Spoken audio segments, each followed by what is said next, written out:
Hey there, Snoobs. My name is Zeke Freak, and I can burp on command.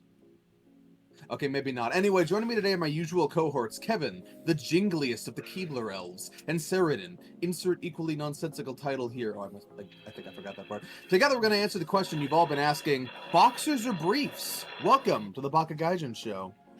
I was slurping Mountain Dew. Sippy. Big sippy. It's time to answer the question, gentlemen. Are you Your mom's boxers used to or that sound, though. briefs? Boxers or briefs, men? Boxers or briefs? Okay, honestly, it depends on the situation. Okay, go on. Okay. If I'm doing high-intensity workouts, I actually want briefs because I don't want my balls jangling around. I have massive fucking balls, by the way. Like they're literally good to the size know. of like your they're literally the size of like your normal grade A large eggs you get from the grocery. Have Okay. you checked them for lumps? No, they don't have lumps. I get checked every year. I'm just a big guy and I have massive fucking balls. Okay. Okay. So, most people, they're like the size of a small Cadbury egg, right? Yeah. But yeah. like me, I have like grade A large, grain-fed, free-roaming chicken eggs for fucking balls, okay? I think I'd rather have a Cadbury egg in both scenarios. I'll cover them in chocolate. Never mind. Somebody might like that. Shut up. I know you would. Closest anyone's ever come to flirting with me in years. Yeah. Look, man, I don't play for the trophy. I play for the game. Okay, I always have. Sure. Dissect that mentally. That's why I swing way above my weight. You think I flirt with I openly flirt with VTubers and stuff because I expect to win a trophy at the end of that race? No, I just enjoy doing it. He does it for the thrill of the hunt. Yeah. Well, literally, I just do it for the thrill. Okay, I'll take that as a compliment that you have just said I'm out of your league. So. No, I said no. He hesitated. He knew how that could be interpreted. Yes, I considered your feelings. As I've been here for 30 episodes now, I considered for a moment your feelings and how rejection might hurt you. If you're reading too far into that, I can't fucking help you, my dude. Jesus. Finally, after 70, 80 episodes, we have chemistry. Oh my god. At long last! Congratulations, we made nitroglycerin, and Kevin's the hammer coming down upon it. Yes. Anyway, boxers Although or with briefs? his teeth, it's more like a chainsaw. Anyway. Fuck off! I prefer to think of it more as, gophers with the... Actually, not gophers. Beavers, By the sorry. I'm sure you gentlemen have already known this, but fun fact I learned the other day. Do you know why chainsaws were actually invented?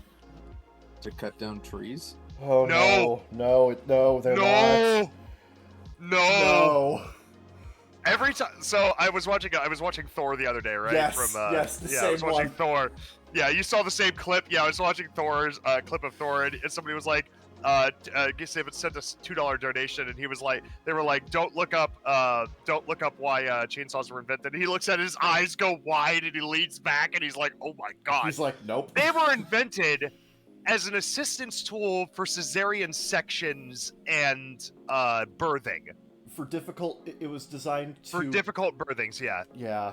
Okay, that gives me the same energy as the guy in 1,000 Ways to Die who tried to give himself liposuction with a shop vac. It's in the realm. But so the Ripper from Fallout is actually an accurate historical chainsaw.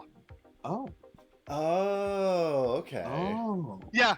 Its original purpose was for cutting away bone, tough flesh, and cartilage from the vaginal canal, making difficult births easier.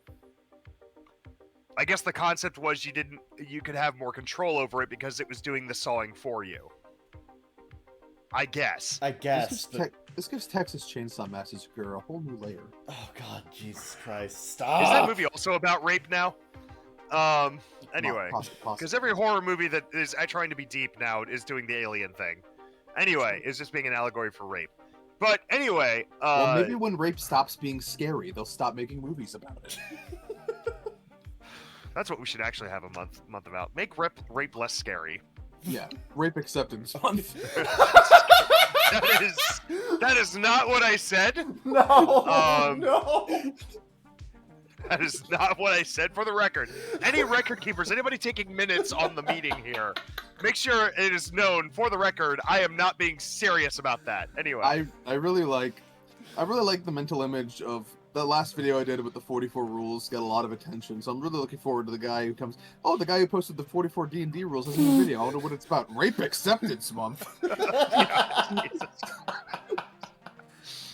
Somebody call Smokey MCC. We got to do another lolcow expose on Zeke Freak.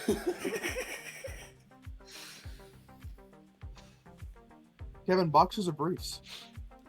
I'm splitting the difference. Boxer Oh, briefs. so anyway, I also love boxer briefs. They're a great all-arounder. So if I'm doing physical activity, I want briefs because I don't want my massive balls waggling around. Yeah. Because that can hurt after a while. Yeah. If you're doing like but everyday stuff, or if it's hot, like briefs all the way. Yeah. Or boxers all the way. Yeah. See, as a man with normal-sized balls, I in high school I discovered the absolute comfort of Stacey Adams boxers, and I have not looked back. Stacey Adams is my girl for providing me coverage and support for the last 20 years. Yeah, I don't I even know actually who that- switched to boxer briefs during high school, and it was a good decision. Pretty It's much a same, weird yeah. thing for me to have brand loyalty over, but I have a lot of brand loyalty over my boxers. I mean, if it works, it works. If it's well designed, I mean, yeah, no, I get that. Yeah, look them up. They're very comfortable. Stacey Adams. Yeah, Curious. the black, just the black boxers. Anyway, happy Pride Month, everyone. Happy Pride Month! Happy Pride Month! Yes. 1st of June, 1st of June. Can't do outdoor fucking because it's too hot. Can't do outdoor fucking. Get back inside where there's air conditioning. Yeah, that's the big problem here, is that it's just too damn hot. Why does Pride Month have to be in the middle of the damn summer? Well, because it's hot girl summer. Ah, shit, you're right. Mm-hmm. Mm-hmm. It's ideal! Yeah. We know. Damn. That would be... I really want to see the alternate timeline where Pride Month is, like, in January and they still have to do parades. Parading through 6 feet of snow. This was a mistake! Why did we pick this month? That's funny. That's a funny thing. I'm just reminded of one of my favorite jokes from the Proud Family. It's like, February is Black History Month, the shortest month of the year.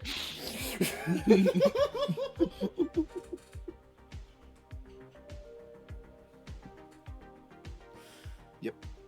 Anyway. Now, we don't need to go into explicit detail or do a checklist, but what have we been up to generally? I played a video game. That's true, you did. I did, yeah. I wasn't there, but I Fucking saw it on exciting. Discord. Yeah, no. It is time for another exciting installment of Kevin Rants About East for 5 minutes. You got 3. Fuck you. No, I played through... All right, now it's 2, since yeah, you want to be sassy. No, I played through... Clock starts now. Clock's ticking. I played through East Keep 9. going! I'm going! I played through East 9. Yeah, talk and- about it! Faster now.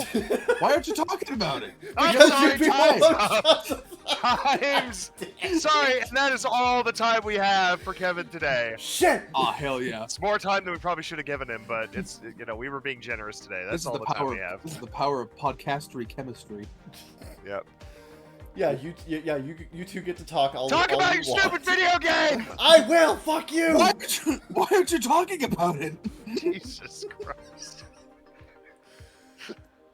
No, I beat this. I beat that game earlier this week. Later this week? What the fuck am I talking about? No, earlier this week.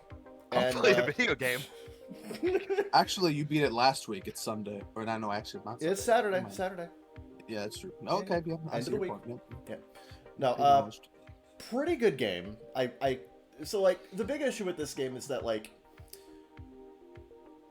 mechanically it's basically just East 8 again, but the big issue that I have with it is that it lacks a lot of the cohesion and incentive to actually complete more of the game that East 8 had. Because like East 8 is a very, in my opinion, it has a very tight very well-designed world. It has constant incentives to do more, to explore all the systems that the game has, explore all of the island. Ys 9 doesn't really have that. First of all, Ys 9's setting is kind of boring. Like, the concept is fine. It's this, like, massive, like, fortress-like prison city. But the problem is, the game is really, really brown. Is it Quake 2 level brown? They went with the Call of Duty Modern Warfare 2 aesthetic. Yeah, the big issue that I have with Ys 9 is that the setting that this game takes place in, the prison city of Balduke, the city itself is a bunch of, like, very samey-looking brown buildings. And the thing is, honestly, if you want more on, like, my opinions of this game, just go watch the Zero Punctuation review. That, like, his opinions pretty much mirror mine, actually. Wait, I'm sorry. His opinions mirror yours on a JRPG? Incredibly fucking rare, I know. But, yeah, no, his opinions on Ys 9 basically mirror mine for the most part. But no, yeah, the city itself is, like, it's mostly just a bunch of, like, brown buildings that kind of all look very samey. It was like, Doom 2, but it was fine. I'm sorry, but Doom 2 did have some, like, really nice contrast and some really good atmosphere. Ys 9 really doesn't. Oh, are we going here? Are you saying Doom 2 is a better city than Ys 9? Yeah, I kind of am. Oh, wow. And Ys 9, and the thing is, like, that's not the only place you can explore. The problem is the other places that you can explore, like the big field areas, they are the absolute epitome of just a large open field with some enemies strewn about. So more like TNT. A little bit, yeah. And like, and I don't know why I'm making these comparisons. Honestly, I could make an even funnier. I made an even funnier shooter comparison on Twitter. There is a quarry area in this game that legit looks like a Halo 2 Forge map. Holy fuck! I'm looking at screenshots. That is which is brown. really funny because Halo 2 didn't have Forge. That's what I'm saying. Ys 9 is brown as fuck. That is so brown. What the hell? What the fuck? At least Quake 2 had like different shades of brown. Sarah, I'm gonna put the screen cap in lobby chat. This is the kind of brown he's talking about. Yeah, this is Ys. Yeah. Now, mind you, it looks worse because like that's in like an alternate like. You're in like a pocket dimension during that, but it doesn't look much better outside of the pocket dimension, mind you. But shit, that's brown. Yeah, no, this game. Oh my god, this game is very brown. I get it. It's a prison city. It's depressing. Ooh. Yeah, but like the problem is, Ys 8 had such a great world. The Isle of Seiren, the place that you explore in Ys 8. Has so many varied like biomes and places that you can go. You have like, you have like sunny beaches, you have like dense forests, you have even the trees are fucking swamp. brown. Their leaves are brown. Yeah. And like, oh my god. Dude, one of the best Well, areas... I'll tell you this much, it makes the combat very readable. Right, yeah. Dude, one of the best places in Ys 8 is literally this like coral forest where like the water like receded from this large ocean area, and it's just this towering it's literally called the Towering Coral Forest. Wow, I just think they ripped off Tiny Tina's Wonderlands. It's just this great setting.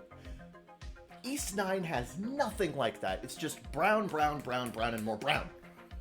Yeah. Even the dungeons are, like, really, really boring in terms of design, honestly. Which sucks because this game has some really fun traversal mechanics, because you have, like, the zipline mechanic, you have a gliding mechanic, you can run up walls. Like, there's just so much stuff that you can do to traverse the world, but the world itself is really boring.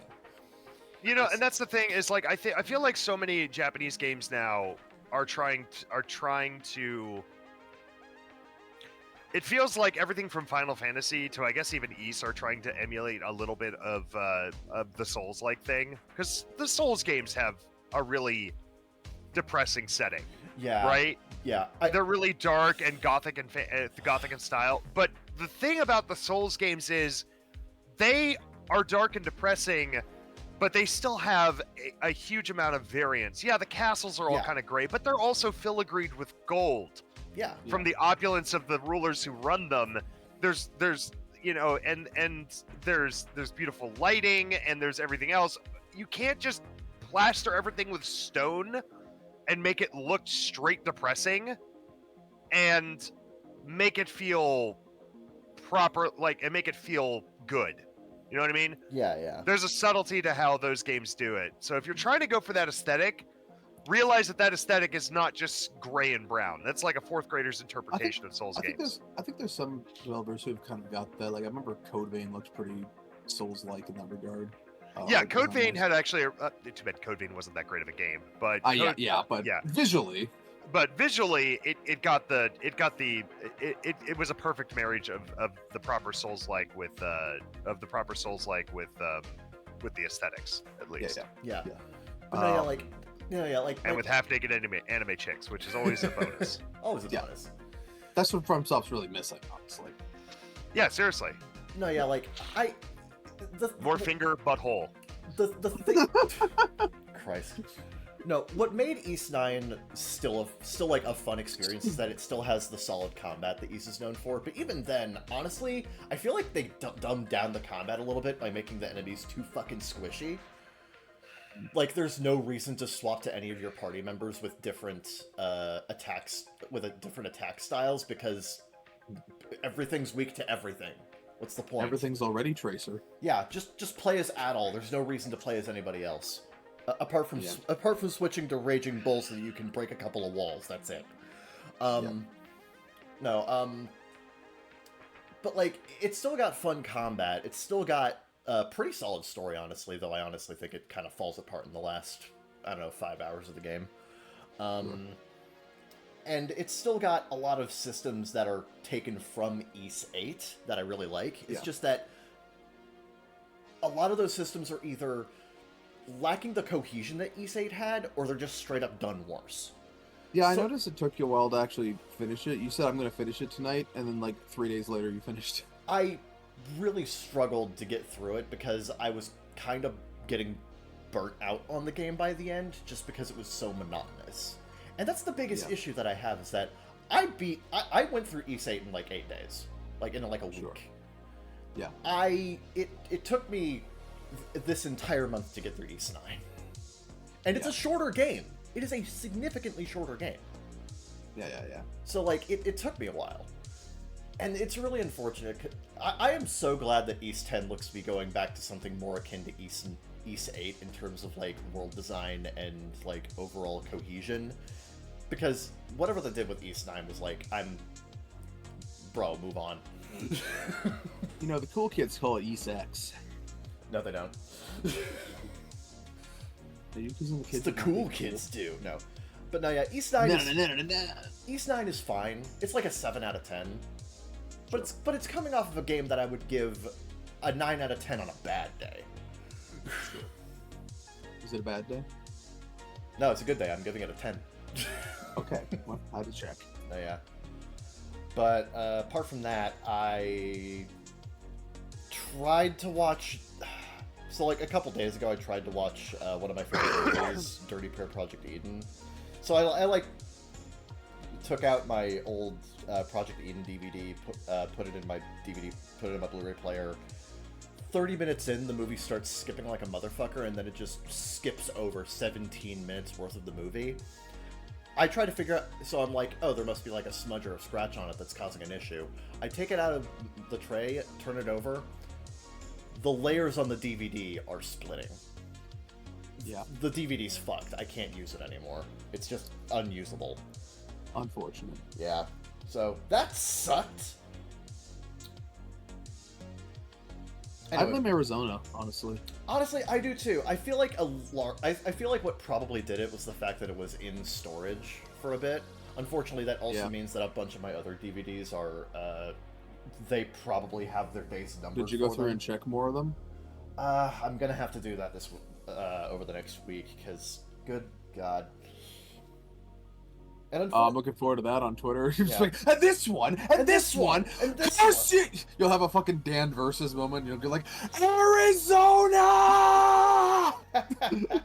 Right. No, I also watched, in terms of movies, I actually watched quite a few movies over the last 2 weeks. since we did a podcast. I watched Which is both. impressive. We didn't even have a movie night. Right, yeah, I watched both Atlantis: The Lost Empire and Treasure Planet. But which one's better? Oh, Treasure Planet by far. Yeah, that's the correct answer. Right, yeah, no. Atlantis: The Lost Empire has really good ideas, and I love the design work of the movie. The script is very thin. Like, I feel like the characterization is very thin in that movie, and honestly, Atlantis barely feels like a setting at all.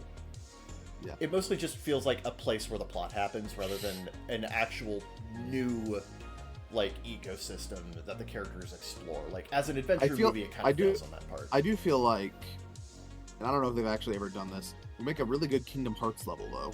It would, honestly. Like, Atlantis would make a really good Kingdom Hearts setting. But, no, Treasure Planet is miles and miles better. I think it has a much stronger cast. The relationship between the main characters, Silver and... I forget the main character's Milo? name right now. No, I'm Milo? talking Treasure Planet. Jim. Jim, yeah, like, the relationship between Jim and Silver is, like, the strongest part of that movie, and it carries that film the entire way through. But, like, it's also got a really strong supporting cast, minus the robot. The robot can fuck off. Literally, I was in a group watch with that, and all of us were basically just like, this movie would be a 10 out of 10 if that robot just, 70% of his lines just weren't there. Yeah. It's so weird, too. He comes over an hour in. Yeah, and, like, he's literally just a plot device to get to Treasure Planet, to, like, find the treasure. It's almost like some executive was just like, we don't have enough comic relief in this movie, but the movie's almost done. Add it now! Yeah, but Morph is right there, and Morph was funny. Morph was great. No. Morph is in, like, the cute animal mascot category, not in the comic relief category. Yeah, but Morph still offers, like, plenty of comedy in the movie. Like... Kevin, I'm a Disney executive. Right, I don't listen to my underlings. Look, you need to understand, we have to have something akin to Robin Williams in this movie, otherwise it's not good. No. That's literally it.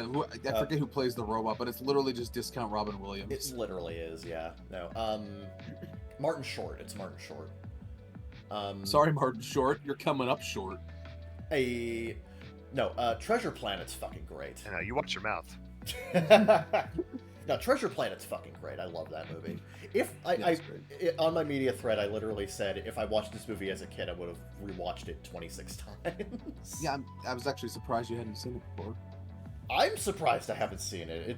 This is my kind of movie. I love these like big adventure films, like action adventure films. This is my shit. So I saw that a bunch as a kid. Yeah, I loved it.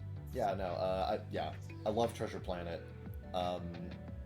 I watched The Truman Show for the first time, actually. Fuck The Truman. Yeah, The Truman Show definitely falls under the category of, oh, this movie is actually good. Yeah, I've never seen it. I've seen like 12 things that are very directly inspired by it, but I've never seen it. Seen at least 12 things in at least one game. Yeah.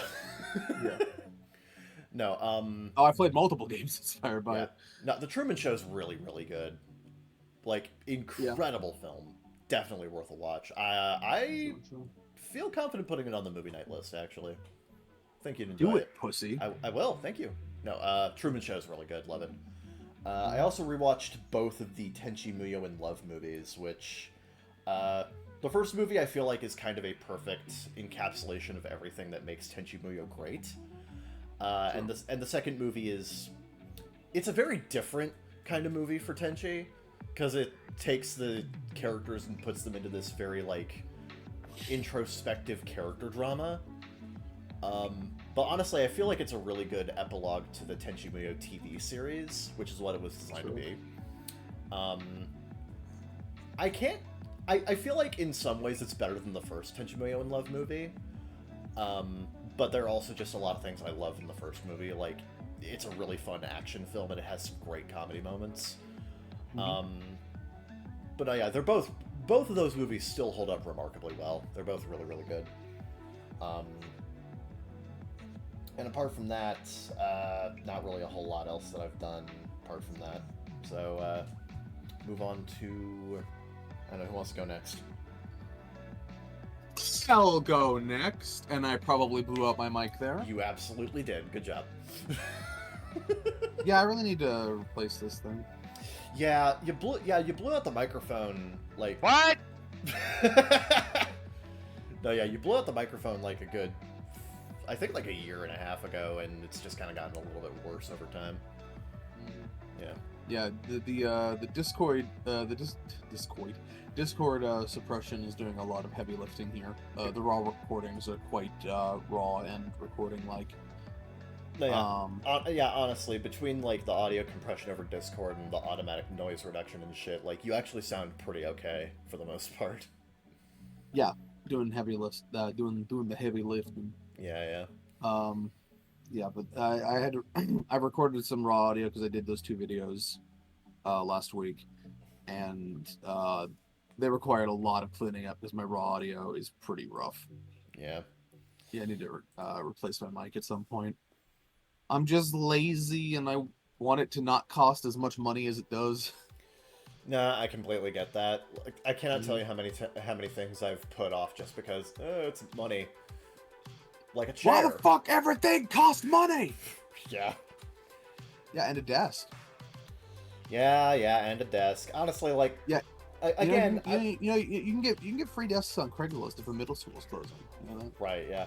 Now, honestly, I feel like this kind of table that I'm on works fine enough as a desk adjacent thing. It's honestly the chair that's the bigger God, issue. he's developing Stockholm syndrome for the table. Honestly, it's the chair that's the bigger issue right now. Because like I picked this thing up at Goodwill for $10, and it absolutely looks the part and feels the part when you're sitting in it. So. Okay, let's. Fine. We'll shift jokes. Now we'll harass you to get a chair. Well, fine. Great. Awesome. Does that make you happy? Yeah, variety. I think it's more accuracy. But that go too. off, That kid. too. Go off, kid. Anyway. I've been playing a shitload of Doom. Woo! Yeah, you have been. Like Yeah. every other time you come into chat, you're playing. You've been either playing Doom, Doom 2, or one of the Doom expansions. Yeah, I beat Ultimate Doom and Thy Flesh Consumed, which is part of Ultimate Doom. I don't know why I specified that. I guess for anyone who doesn't know. Doom 2. I beat TNT Evolution, which is an experience. And like 10 levels deep into the Tony experiment. Yeah. But Zeke, Fun times. what is your opinion on these classic Doom games? Do they hold up? I mean, yeah. Yeah, I know. Yeah. Is it worth playing in 2024? Yes, actually, yeah. No, dude, like, one of the things I have constantly said about, like, at the very least, the first 2 Doom games, those classic 2 Doom games, considering that they were the progenitors of an entire genre going forward, they hold up remarkably well on replay. Like They have a timeless game. They have a timelessly realized gameplay loop, which is why people have been making content for them for 30 years. They're so simple, but they're so effective in terms of like level design, enemy design, and the weapons sandbox. It's just so fun to play. Yeah, I agree. Like that's really what makes Doom's. It's kind of a timeless game, really. Yeah, I agree. And there are very few like super like influential games from the 80s and 90s that really hold up that well. Like you can always go back to like a really old game from like the NES and point at that and say there are a lot of things here that later games did super better, and this is kind of hard to go back to. Doom, you can just kind of like easily fall back into its groove. Yeah. Like if you've played a modern it's shooter, kinda you can very easily get into the groove of playing classic Doom. Yeah, no, I agree. It's got a the loop is just so solid. Like it's just so well realized that you could throw pretty much anything at it and it's still fun in a very classic kind of way. Yeah, it's just so fun. Yeah, I know I made fun of it just now. I really hate YouTube when people I see the fucking thumbnails like, is this worth playing in current year? And then you look and it's like it's a game from 2018. I'm like, yeah. Yeah, it's not that old. Where's the rust? No, it's fine. Like it's not. It's not even that old. And I'm literally not even saying that in the PS2 is still new, right? I'm not even saying in like a PS2 is still new, right kind of way. I'm saying literally that's a game from 2018. Yes, it's fine. I feel like people, or at least YouTubers, have a weird concept of time and how things age. You know, I Yeah, really hate that. Really hate that trend. Yeah, I feel like most people aren't going to be terribly against playing a game that's like, I don't know, 6 to 8 years old or even 10 years old. Because the thing is, like, game design hasn't really evolved as rapidly as it had during, like, the 80s to the 90s and the 90s to the 2000s. I feel like we kind of figured out how to make game around the time of the 360, and we've just kind of been cruising on that for the most part. Yeah. Well, game design has not changed in That's what I probably mean. That's 15 to 20 years. Yeah, that's really what I mean. Like, there have been minor tweaks made here and there, and the graphics have gotten better, although that is arguable. Yeah. But game design in the main, like, the AA and AAA space, the big budget space, has not changed in 15 fucking years. Yeah. 20 if you're being less generous. Yeah, so like all these videos where it's like, is this game from 2019 worth playing in 2024? It's like, yes, shut the hell up. I understand who that shit's pandering to. It's pandering to the people who are just obsessed with having the new thing. I guess. And there's a massive mentality of people online who, you know. No, I agree. I don't want those people to be pandered to. I don't want them to be happy. Oh, I agree. I think they're. It's like we have the entire human history of creation at our fingertips, and you're like, "Ooh, that's like 2 years old. It's got mold on it." Ew. Like it's not a fucking can of tomatoes in the pantry. Okay, it's not gonna go bad. Right? Yeah. Careful, it's an antique. It's like, oh, this expired like 3 years ago. Is it okay to play this? I'm like, shut the fuck up. This game expired. What's the expiration date on this? Ugh. Right. Yeah. The people, I don't understand the mentality of treating media like it's canned produce in your pantry. Canned produce or milk or something. Yeah. Mm-hmm. Oh, this one's gone a bit sour. God, that just reminds me of like that thing a lot of people were talking about on Twitter like a couple of months ago, where like there's this trend of TikTokers making fun of like calling 2001: A Space Odyssey, like, you know, making fun of the movie because it's 3 hours long and it's like, oh, it's so boring, there's nothing happening in the movie, and like it just brought up this entire thing about how a lot of younger generations are predisposed to just look at old film and television as being inherently stuffy and inherently stuffy and, like, pretentious. I was not, and like, you know, growing up, I was not immune to that, you know. Right, yeah. You know, I don't know if it ever stopped me, but I definitely had like a moment of hesitation before diving into like a film from the 70s or something and being like, will this connect with me? It's so old. Right, you know? Yeah. Like, there is a little bit of that, but at the same time, I'm also open to being challenged by older films and stuff like that. Yeah. In August, I'm literally going to be going to the theater to watch Lawrence of Arabia. So... yeah. If you do that on IMAX, I hear the screen actually reaches approximately 6 inches in height.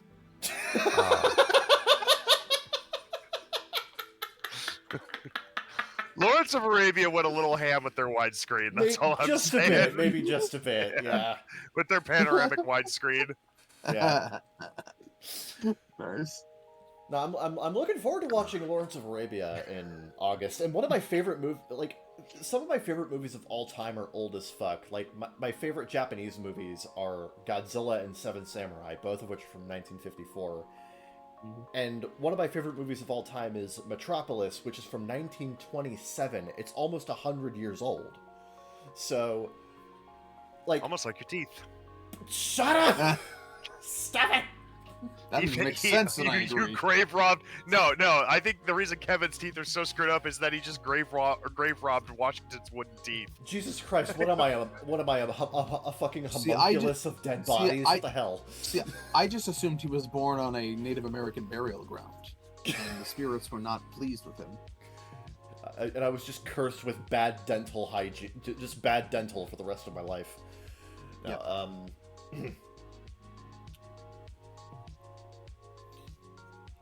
No, yeah, like, the entire thing about people looking at stuff that's, like, older than a certain year or older than a certain era and looking at it as being like, oh, I don't know if this is going to, like, age well, it's just kind of, it's inherently limiting to me, because it just means that it makes a lot of modern audiences feel inherently less adventurous. Yeah. Well, it comes from two different angles or whatever. Like, the angle I can sort of not respect but sympathize with is the, will this shit made 20, 30 years ago connect with me and the things I care about and shit like that? And I just... There is apprehension. I get that. Yeah, and Well, and I think, yeah, I mean, the educated mind would look at something like that and see an opportunity to learn about a different perspective. One that's no longer ever present. I agree. But that's the one I can at least sympathize with. The one I can't sympathize with is the 90s were bad comic. Oh, dude, I hate that comic so fucking much. God, it's wow, so the whiny. 90s sucked. It's such a whiny ass comic. Mm-hmm. It depends on who you were. Right. But I guess that's the point of history, is it depends on who you were. Growing up in the 90s was pretty sweet. We still played outside occasionally. The economy that was kind of cool. Mostly functional. The economy was functional. Computers were up and coming and an exciting new frontier that our parents were playing with and occasionally we played with. We had a pretty good run of cartoons on TV to keep us entertained. Mm-hmm. We still played outside occasionally. Schools weren't completely bankrupt and completely abandoning every extracurricular they possibly can except football. You could get an ice cream cone for $1. You could get an ice cream cone for $1. You could get an ice cream cone for $1. But there are definitely things that are better now than there were then. Growing up in the 90s was pretty cool. Assuming you had like a normal household.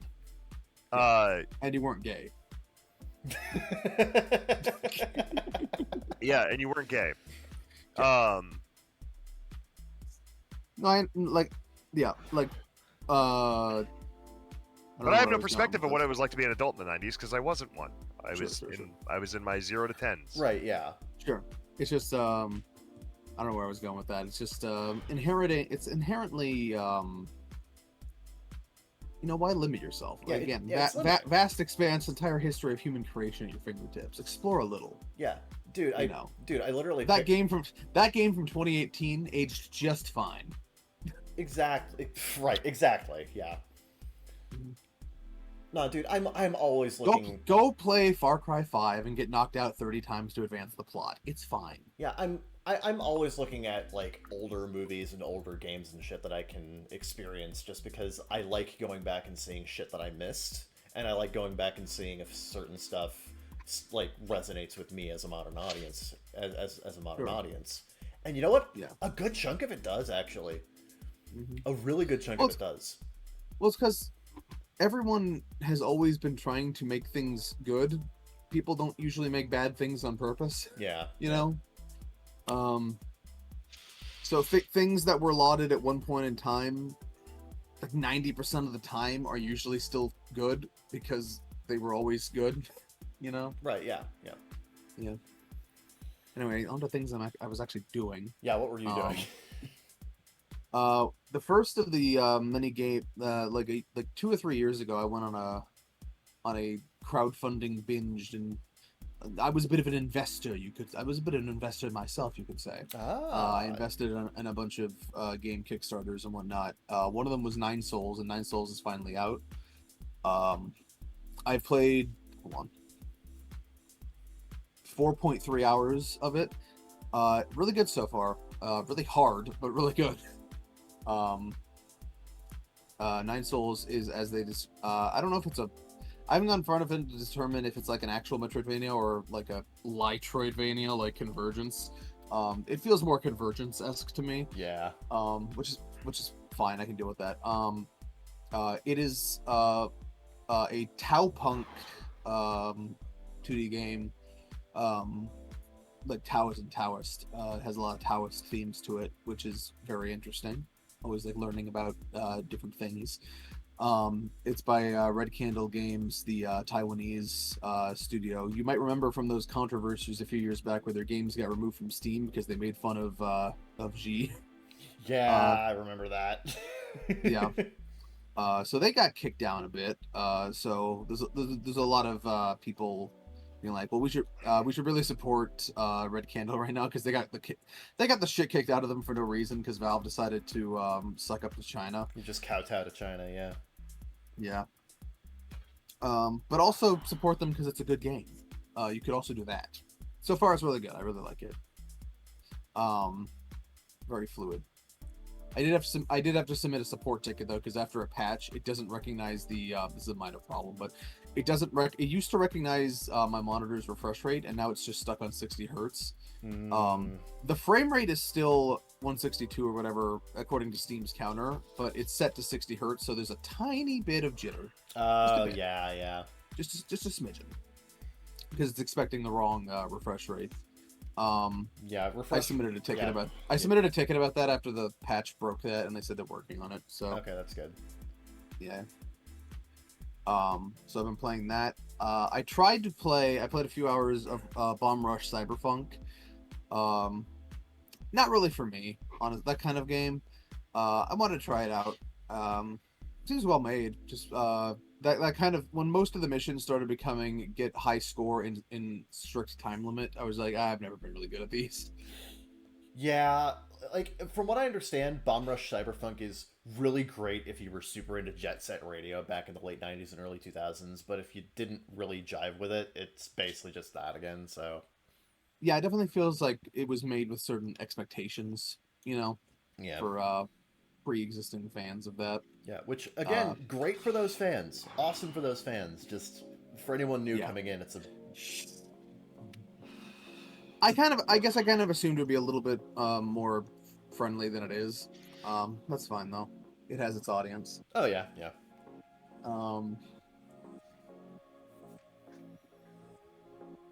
All right, I played the first few missions of the original Mirror's Edge. I've played Mirror's Edge Catalyst. I had never played the original before. Oh, really? Wow. Yeah. So that game actually shares a lot of DNA with a game that came out on the original Xbox called Breakdown. That was made by Namco. As well as the full immersive first-person perspective, where every flip, tumble, roll, and jump is done through excellent first-person camera work. Yeah. Breakdown, by the way, if you can get an Xbox emulator or you have an Xbox and you have it is backwards compatible. Would recommend playing. IGN called it at one point the game with the most unrealized series potential, and it's such a tragedy because it was an excellently written sci-fi thriller with really cool combat. This game, yeah. And Mirror's Edge also, like when I saw Mirror's Edge, I was like, this is literally exactly like Breakdown, as far as the first person perspective goes. Breakdown's also notoriously really hard. It's a really hard game. I don't know how hard Mirror's Edge is, but not as much. It's a ballbuster. Although I have made it slightly harder for myself because I'm playing at 120 FPS. The enemy accuracy is tied to frame rate, so the enemies are actually twice as accurate as they're supposed to be. Oh dear. Oh boy. Yeah. So basically, I'm playing Mirror's Edge with Doom shotgunners. Best of luck to you there, buddy. Yeah, although I stopped because I was having a weird problem where like every 15 seconds I'd drop 30 frames for no reason. I didn't have that before, and maybe just restarting my computer will fix that. I don't know. I haven't tried it again. Nine Souls came out. What do you want from me? What do you want from me? I'm busy. What do you want? There are a lot of games that are like that are like, I don't know, like 10 years older or more that just have like really weird issues with frame rate like that. That's right. I had to do a little elbow grease to even get it running well anyway. Yeah. Ys, Thank you to the PC Gaming Wiki is a great resource. Yeah, Ys 1 has that issue with boss logic, which isn't really an issue for most of the game until you get to the, I think, first or second boss in the tower area, where if you are playing that game at anything higher than 60 hertz, you're fucked. And I've been playing the game at 144 hertz. Yeah, I can't attack this enemy for shit. I see. So yeah, I need to go and try that again at 60 hertz and see what that does. Because like, there's like no clear space for you to attack at 144 hertz on that one. It's just weird. No, yeah, there are plenty of old games like that. So like, that's not too surprising. Yeah, it happens. Yeah. I just scrolled by. I just scrolled past something on Reddit. I didn't even know Turbo Overkill had co-op. Oh, does it? Damn. Nice. Weird. Maybe that'll make the last few levels tolerable. I like that game, but holy fucking shit, could it shut the fuck up? I just want to know if you want. I just wanted to know if you wanted to hang out, smoke weed, fill up bellies with diet soda, and play co-op on Turbo Overkill. Dot, dot. I wouldn't. I would not put it past them to do an ad like that. I forget who publishes this. It's not New Blood. It's someone else. I think it's the new Apogee, isn't it? I think so. Yeah. Yeah. New Blood. Yeah, it's Apogee. Yeah, they'd do an ad like that. They would. If it was New Blood, it would absolutely do an ad like that. Actually, I think all of these fucking companies would do ads like that. Yeah. They're very they're silly billies, is what they are. They're silly billies, and they're hip with the kids. Mm-hmm. They know memes, but like complimentary. Yeah. Do they actually know memes? Yeah. Yes. Don't doubt them. What are you? Are you doubting the pinnacle of entertainment software? I don't even know if they actually use that tagline anymore. I don't think they do anymore, no, but that is a very amusing tagline that they used back in the 90s. To be fair, every 90s company had a tagline like that with like, we're the fucking best, suck our dicks. Yeah. Pay attention to us, and only us. I'm not even sure that's gaming company. I think that's just every company in the 90s. Every company, yeah. And some companies today. There was definitely an era of like arrogant advertising. I call it the got milk era. Yeah. Got milk. Yeah, honestly, the got milk advertising kind of carries a lot of the same energy as that. Yeah. Kind of like it though, with the aggressiveness of got milk. Got milk, you fucking idiot. For anyone younger than 20, yes, those ads were everywhere. If you went to a public school in the 2000s, that was plastered in like every wall. Dude, if you were watching Saturday morning cartoons, you got at least 3 got milk commercials every single show. At least. And that's being like conservative on the number. I cranked my head all the way backwards like an owl, be like, do we have milk? You got like 3 different commercials. You got milk commercials, you got drug PSAs, and you got like fucking First of all, they were anti-drug PSAs. Right, yeah, my bad. Yeah, I don't drugs think are those cool, were kids. No. Although This is quack, and it's really cool. it's not. This is your brain. This is your brain on crack. I absolutely love. Smash his egg with pan. That is. Dude, one of my favorite drug PSA parodies is the fucking Robot Chicken parody of the freaking egg with of the freaking egg in the pan thing. Yeah. This is what happens to your family, your life. She fucking kicks the dog out from the fucking window. That's a good one. Yeah. Oh, Robot Chicken, always on the pulse. I mean, they used to be. They're still making it? I don't think they made a new season in like 2 years. It's not officially canceled, but Yeah. the people making the show are off doing other shit. Yeah. Robot Chicken they're is What? in that area of we make new shit when we feel like it. It's good to know that you're on the same wavelength as us. Good to know. Good to know. Yeah. Very inspiring, honestly. Indeed, respect. Yeah. Oh. Sorry, stuff threatened to come up my throat, Oh, you. but I suppressed it. There was a full-on Tiananmen Square incident in my throat. Actually, we're not supposed to talk about that. Oh no. Well. Bakagaijin banned in China. Let's go. We just lost Finally. 1 billion audience members, man. Yeah. What the 1 fuck, billion man? 1 billion potential. Now we have like audience 3 again. members. Jesus, we had all 1 billion of the Chinese. I like this idea that we had all of China tuning in eagerly, and then just 3 people on the outside. Yep. That's funny. You're funny. We should hire this guy. Zeke, what have you done? We were the People's Republic of China's favorite podcast. Why? I'm pretty sure we were already canceled when I admitted to playing Nine Souls like 20 minutes ago. Shit, you're right. Yep. As it happens, as it were, as it is, as we are. Oh, and you know what? We were already canceled in China way before that when Sheridan admitted that he liked Hololive. So. Wait, is Hololive banned in China? Not necessarily, but oof, that's getting into the whole thing. I'm not going anywhere. Yeah. No. Um. I'll let him explain.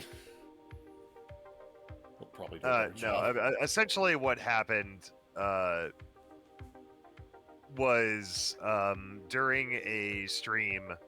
So during a stream with former member Kiryu Coco and Hachima, they were just looking at their Google Analytics to try to see where a lot of their fans were from, and literally all they did, was they mentioned Chinese viewers and then Taiwanese viewers.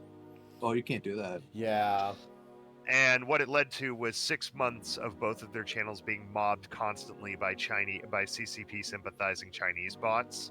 Mm-hmm. And this was at a time where Hololive also had a Chinese branch. There were 3 members that they had a Chinese branch. They were trying to break into the Chinese market because there was a demand there for it.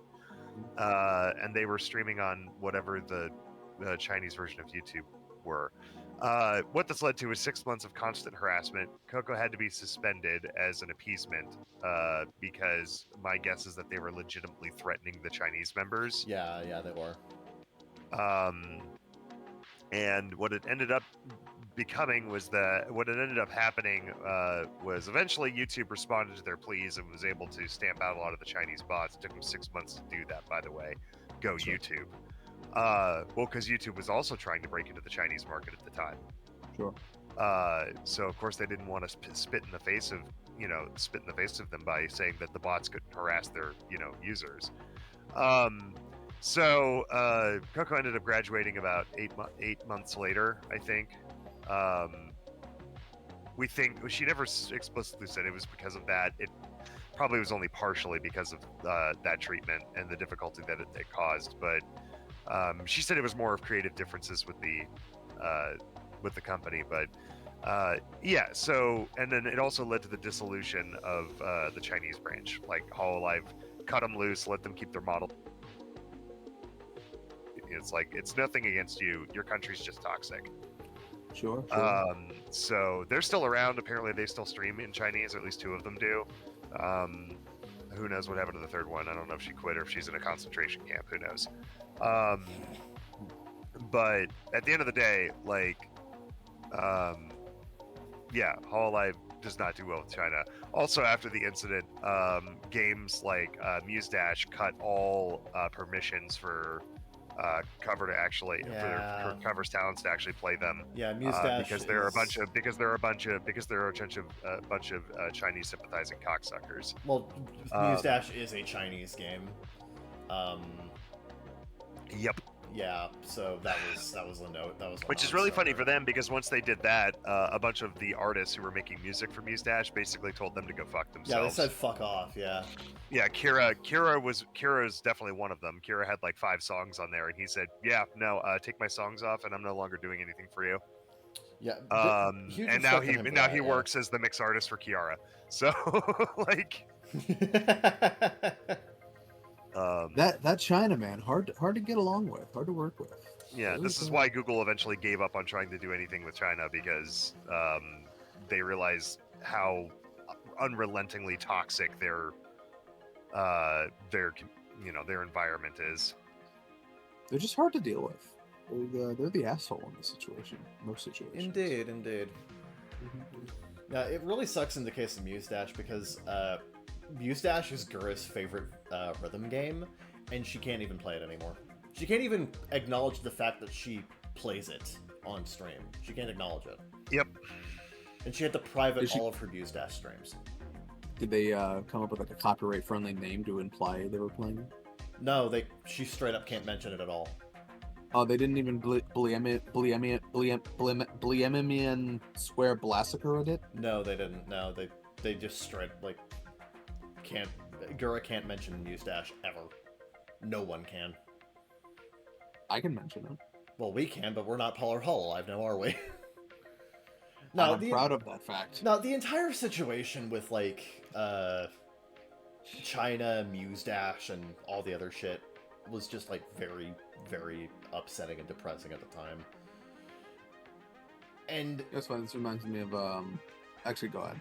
I'm glad that I'm glad that it didn't negatively affect Hololive and cover to a wide sweeping degree after the fact, but it did cause a lot of very bad short-term problems. Why did I let him keep talking? That's it. Anyway, I remember a funny incident. You know the fucking world map in Watchpoint Gibraltar? Yeah.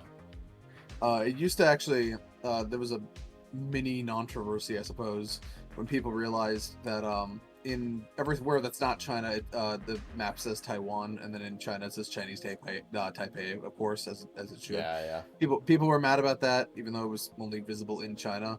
And Blizzard had the world's simplest fix. They just took the label off in both regions. Problem solved. This isn't anywhere Yeah. now. What stance? We didn't take a stance. Who said we had to label every country on the map? Or non-country, as the case may be. Right, yeah. Honestly, you know what? Elegant solution. Yeah. Honestly, we could just avoid the entire thing if we just pretend that island doesn't exist.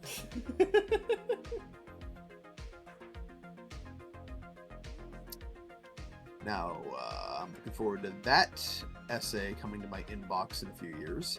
But, Well, actually, you fuck. mhm.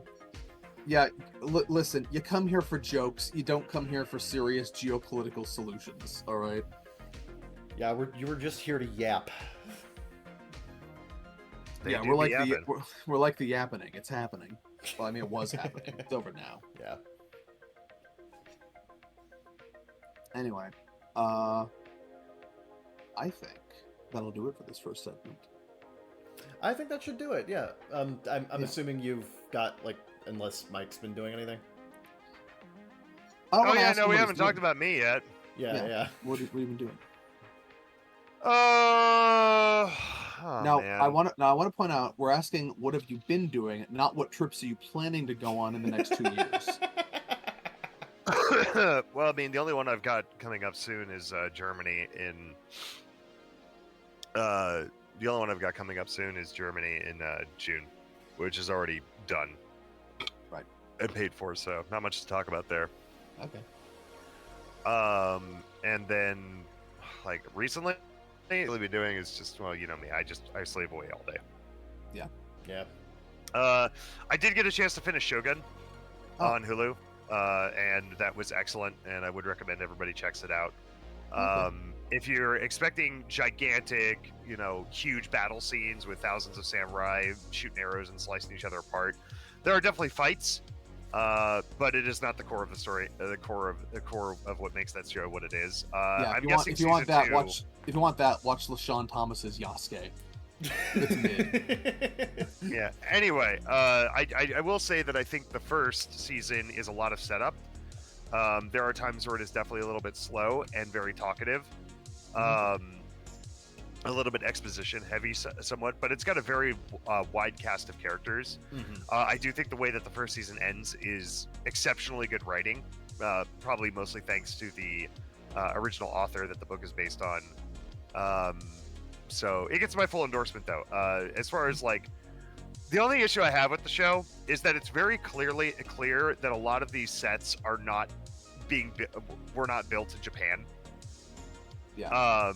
Or a lot of these sets were not built like in an area where they actually appear, because there's very obvious parts, and I could be wrong, but there are very obvious parts during the show where it's very clear the backgrounds are entirely CG.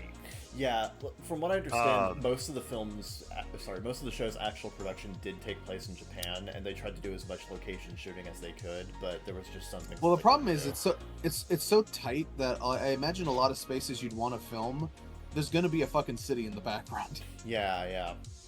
So yeah, that's kind of the thing. So a lot of the backgrounds, when you see these rolling mountains and rolling hills with fog and mist, and again, it's one of those, okay, literally every scene of the wilderness, or like, when they're out in a field or whatever, it is gray sky. Yeah.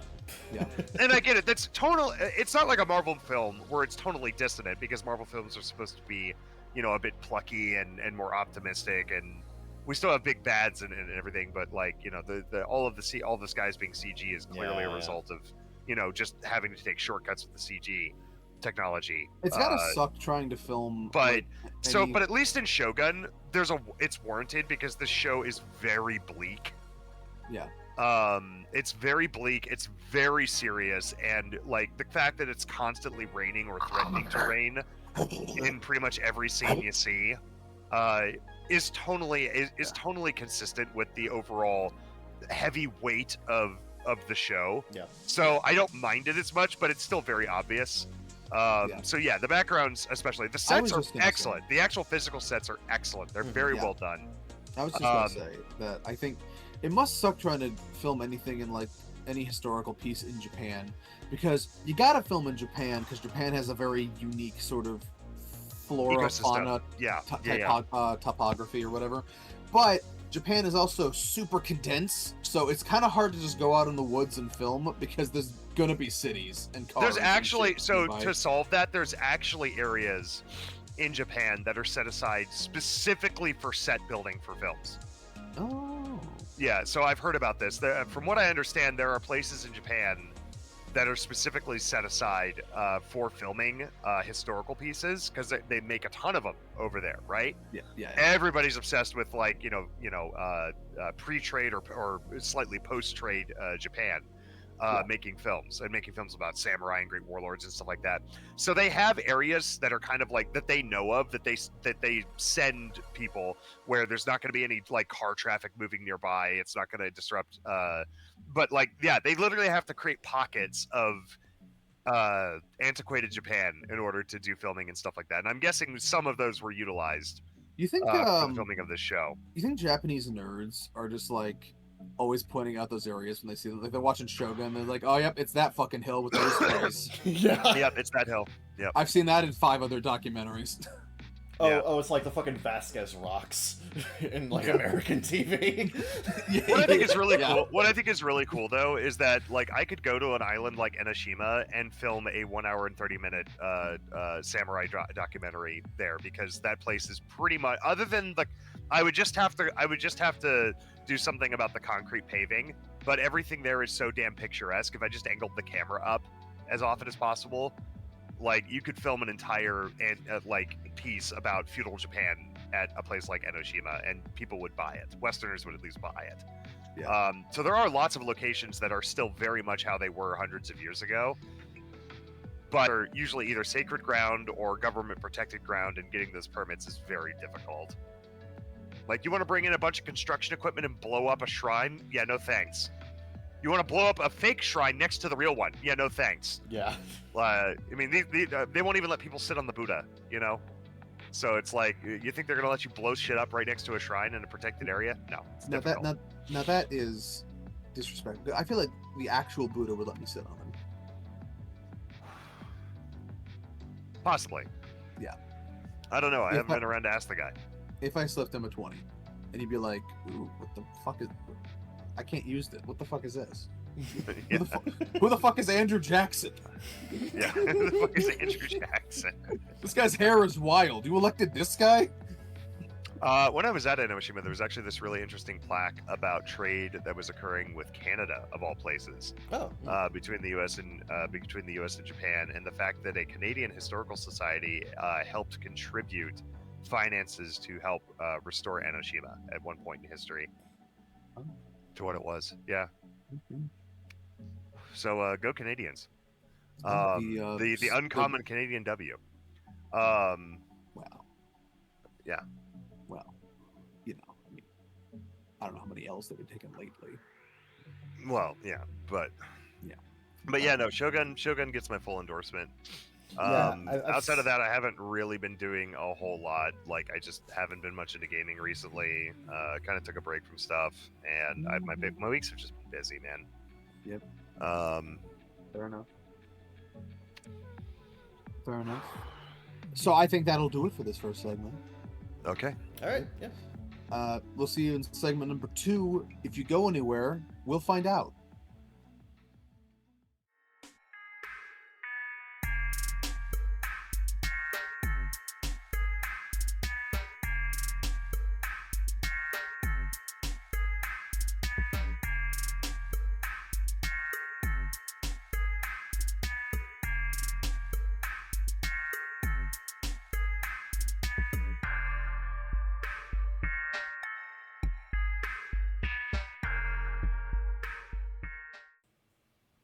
You know, I really wanted to title this episode Happy Rape Acceptance Month, but I feel like doing that in June is going to send the entirely wrong message about what kind of podcast we are. Yeah, I think that's a really fucking bad idea, and you probably shouldn't do it. Like, I'll leave the show. Yeah. Yeah, here's the problem. We are known for doing very irreverent titles. I think that's a bit much, even for us. Yeah. We're not Andrew Tate. The optics are not great. Yeah. We have to be slightly better than Andrew Tate. Not a high bar to clear, but we're managing. Anyway, it's time for the red dive. Ah, fuck yeah, let's go. It's what we wait all week for. Well, actually, 2 weeks. It's bi-weekly now. I know. And actually, frequently tri-weekly because of a certain someone. You got things to do. Places to go. Anyway. All right. Let's get into it. Okay. I'll start with this. By the way, I'm assuming you're too busy armored coring to read. I would like to play games, yeah. Okay. Okay. Fair enough. Am I the asshole for telling my husband he's too broke to be sexist? Really just called him a broke-ass bitch. So, my husband comes from a quote-unquote traditional family. Mum's a Sam, that stands for stay-at-home mother. Father was sole provider. Some people call that the breadwinner, but I understand if you don't want to be associated with cartoon ducks. I come from the opposite. My mother pretty much forbade me from ever being financially dependent on a man and drilled that into me early on. My husband worked hard to unlearn the values he saw replicated at home. He, more often than... I'm assuming they meant to say more often than not, but they forgot the not. He more often than pulled his weight at home, was an engaged and present father and genuine partner. The one thing that grinds my gears is how much weight he puts on the opinions of his family. I get we all want our parents to be proud of us, but this is too much. My ILs, I'm assuming that stands for in-laws, but frankly, I don't know why you need to shorten in-laws. It's already a pretty short phrase. It's a pretty short phrase, yeah, what the fuck. Are staying with us for 2 weeks. Our usual MO, That stands for modus operandi, if you didn't know. I prep breakfast. We all eat lunch at work or school. My husband makes dinner. We have a cleaner, but she's on holiday, so in the meantime, we're DIYing. That stands for do it yourselfing. The cleaning, where it's down to everyone to keep their space clean, and common spaces we all clean. This is how we've always done it, and it works. My ILs, again in-laws, hate that I'm one of those modern women. They hate that I work. They hate that I don't find my purpose in being a wife and mother. They hate that my husband pulls his weight at home. We spoke pretty frankly early on, where I established my boundaries and told them I won't be chastised about how I live my life in my home. When I am a guest in their home, I accommodate their ways and play the DIL they wish I was. That stands for daughter-in-law. I have, for the most part, respected this. I got home yesterday after work, tired and starving. I typically get home 18:15 on military time. Yeah. Kevin, what's 18? Like, was that 6:15? 6:15, yeah. 6:15, 6:30. We eat at 19. We eat at 1900. We eat at 1900 hours. We eat at exactly 1900 hours, soldier. I said quick hellos and ran up for a pre-dinner shower. When I came down, I went to the kitchen to help set up for dinner and found nothing ready. I asked my husband about it, but he wouldn't look at me, and his mother answered that he hadn't cooked anything. She told me I needed to do my duty as a wife and cook for my family. My coward of a husband still wasn't looking at me. I just walked away and ordered takeaway. Takeaway? Takeaway. Are you Australian? Or could it be British? I don't know if they say that in Britain. I know they say that in Australia. I know that, yeah. Anyway, I dished up for me and my kids, and we sat at the table to eat. My husband and his parents served themselves and joined us. So my MIL, that stands for mother-in-law, was still going Why on is about what this was wrong. person abbreviating everything? Stop it. You are not trying to hit a fucking word limit. Shut up. Or keep talking, rather. You gotta get under that word limit. Yeah. Excuse me, this essay is 20 words too long. I'm gonna give this a big, fat, juicy F. Christ. Anyway, my mill was still going on about what was wrong with me and why I was a failure. I asked my husband if he had anything to say. He said his mother had a point, and it wouldn't hurt if I acted more, quote, like a proper woman and took better care of my home and children. He said tradition was tradition for a reason. It was kind of insulting that I thought I was too good for how he was raised. This is where I might be the asshole, though. I told him tradition won't allow a man on $35K to support a family of 5, and he was too broke to be so sexist. He looked hurt, and I saw tears welling in his eyes. He excused himself from the table. I regret saying this in front of our children, but him saying that to me after I'm busting my ass to clean up his mess on top of having to deal with his parents was too much for me. Am I the asshole? It's really hard to say not the asshole just because it was so damn funny. No, I think at the very least a good point was made. Sure. Because like this dude does not have the money to support these people with, acting the way that he does. So he should probably drop the act at some point. I think at the very least in that regard, it was a justified reaction, and also again, really really funny. Yeah, I'm gonna say not the asshole. Not the asshole. No. Yeah, not the asshole. Yeah, he cares too much with his family things. Although it is really funny, the tagline you created. Yeah. No, yeah. This is the absolute definition of pride cometh before a fall. Yep. You must make at least this much to be sexist.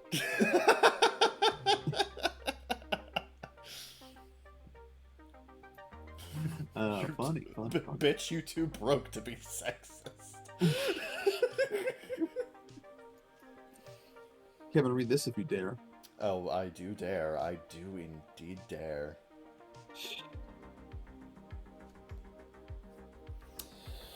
Motherfucker, can the app work correctly for once in its goddamn existence? There we go. No, everything must be enshittified. Everything must not work, but still charge you. Am I the asshole for telling my friend she needs to be more comfortable around other people's bodies? I, 18F, live with my flatmate, quote-unquote, Ella. Of Umbrella Ella fame? I don't think so, but, Oh. Our flat has 2 bedrooms, but the ceiling of her room collapsed a couple days ago. She was not there at the time, thank God. And I have a double bed, so she's been sleeping in my room until it's successfully mended, which, knowing our landlord, will be at the last possible moment. average. This is a fanfic setup. Yeah, also average. Oh landlord no, experience. there's only one bed. Oh dear. What will we do? Yesterday evening, I got changed to go to bed. Ella was in the room and at my desk doing some revision, but I didn't really think that it would impact her. I did say that I was going to get changed, and she didn't seem to care. I don't wear a bra to sleep, so I took it off before putting on my pajama shirt. My bare chest was visible for maybe 10 seconds at most, and she screamed. And she screamed and accused me of flashing her. I kind of laughed at her response because it was unexpected and asked her why this was so dramatic. She said it was really inappropriate for me to be topless around someone else, and that she couldn't believe I had been so disrespectful. It's probably cultural differences. I live in the UK, but until I was 13, I lived in the Netherlands. Yeah, British Dutch. alert. Yeah, Dutch alert. Dutch alert. Gonna go sell some clocks to Japan. But until I was 13, I lived in the Netherlands, and the human form is not kept secret or demonized. I've seen my family members naked, and I'm not uncomfortable around bodies. We all have one, after all. Some of us have two. Some of us. I apologized, but said that I didn't understand why it was disrespectful, as it's not as if I was doing anything sexual. It was a genuine question, but she just said I was being unbelievable. I can believe it. Right, yeah. I said that it seems to me she just needs to be more comfortable around bodies because they're not inherently sexual or inappropriate. She accused me of being perverse and forcing myself upon her. I am a lesbian, so she could think that I fancy her. For the record, I do not, or be uncomfortable with sharing a bed. She didn't explicitly say any of this, but again, I am autistic, so she could have said it just indirectly, and then me getting changed in front of her could have been the last straw, not the asshole. No. No. She's First way of all, overreacting. first of all, you warned her. Yeah, true. Yeah, you literally second said, of all- I'm getting changed. She did nothing. And then proceeded to throw an absolute hissy fit when you did the thing you said you were going to do.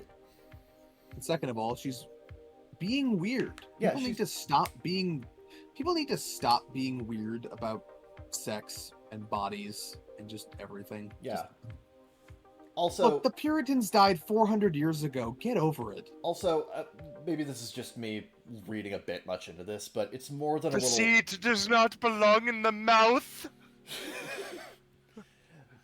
This might be me reading into it a little bit more than intended, but it's more than a little suspicious that she accused you of forcing yourself on her when you were literally just changing, and, like, she knows that you're a lesbian, so, like, I don't know, that's setting off an alarm bell for me. That seems... Kevin, are you a bull? Because you're seeing red flags. I'm seeing a flag there, yeah. At the very least, a yellow one. No, Did I tell you it was my childhood dream to be a matador? I believe you've mentioned that once or twice. Yeah, that was after my pro skateboarder ambitions. Of course. No, In both cases, I was too fat. Yeah. No, not the asshole. Your friend needs to fucking get over herself. Sure. No, Yeah, I no, agree with the absolutely. asshole. Yeah, yes. We're in agreement. Yeah. Time for a medium Tifu. Woohoo! This comes from It's Your Boy, Tom Toda. Sorry, I just thought the username was funny. It's your boy! Any username that starts with It's Your Boy, I'm gonna read out loud.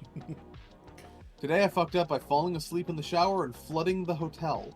Oh no. What's in my lobby? Anyway, I am a 17-year-old student from the Netherlands. A lot of Dutch. Wow, a lot of Dutch today. Yeah. What's all the Dutch Is people? that going to be a problem? No, I'm just pointing it out. I love the Dutch. Sometimes they sell me clocks.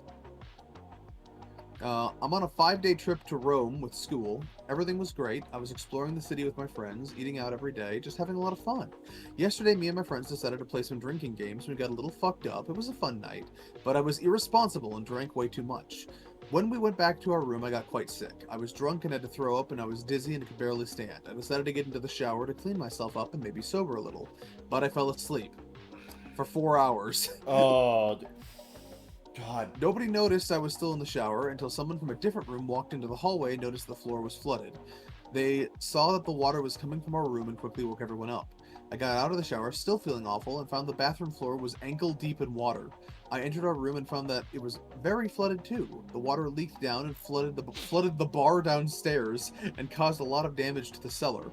Me, my teachers, my classmates, students from different classes, all mopping up the floor with towels and emptying them in everything that could take water. Sinks, toilets, showers, whatever. After at least an hour of mopping the floor like that, the floors were dry, but the damage was done. Door frames were curling. Floors and ceilings fucked. No. Everyone knows about it. My teachers are telling me not to worry and that insurance will cover the damages, but my feeling of guilt is immeasurable. My teachers and fellow students are having to clean up my mess at 4:30 in the morning. My teachers are having to deal with insurance and the hotel and school, and I'm terrified of having to deal with my parents and my reputation. I'm very lucky we didn't get kicked out of the hotel, and I hope this will just be forgotten. It probably won't. He said that with 3 B's. Sorry. Maybe you're still drunk. I don't know. This is so... TLDR, got drunk, fell asleep in the shower for 4 hours, causing the hotel to flood and caused thousands of euros in damages, and me and my teachers and classmates having to mop up the floor at 4:30 in the morning. Yeah, the thing that is keeping this from being a large Tifu is the fact that insurance is going to cover the damages. That is it. True. That is the one thing keeping this from a large. I like top comment. We Dutch are usually pretty good at water management. You must be the exception. I hereby revoke your Dutch nationality on behalf of us in the Dutch. Take care, mate. Take care, mate. That is the most Dutch response I could have possibly heard. Nice. No, yeah. Oh, man. Interestingly, this is the second person I have heard of who has fallen asleep in the shower for a ridiculous amount of time. The other one is my cousin. Because when he was in like fucking middle school, high school, he was also like a chronic drinker. He was one of those kids. He came home abysmally drunk one day, decided to immediately take a shower, fell asleep probably about 15 minutes into that shower, but my uncle was a dumbass and didn't realize that, he had actually fell asleep, so I was waiting to take a shower myself. So an hour passes, I go to my uncle and be like, hey, Michael's been in the shower for a really, really long time, and it's just like, oh, he's just relaxing in there, don't worry about it. It's like, John, it's been an hour. It's like, he's just relaxing, don't worry about it. He's still in there like an hour after that, so I go downstairs again. It's like, John, Michael's still in the shower. He was taking a long jerk. Yeah, Michael's still in the shower. It's like, oh no, he's just relaxing. John, it's almost been 2.5 hours, and he's like, oh shit. David, go get your brother. Turns out he had passed out in the shower and was just kind of laying there. Thankfully, not in a position where he would drown, but he did pass out in the shower, and it took 4 hours for the water heater to heat up the water again throughout the entirety of the house. Oh my god. You could have beaten Homefront in that time. Right, exactly.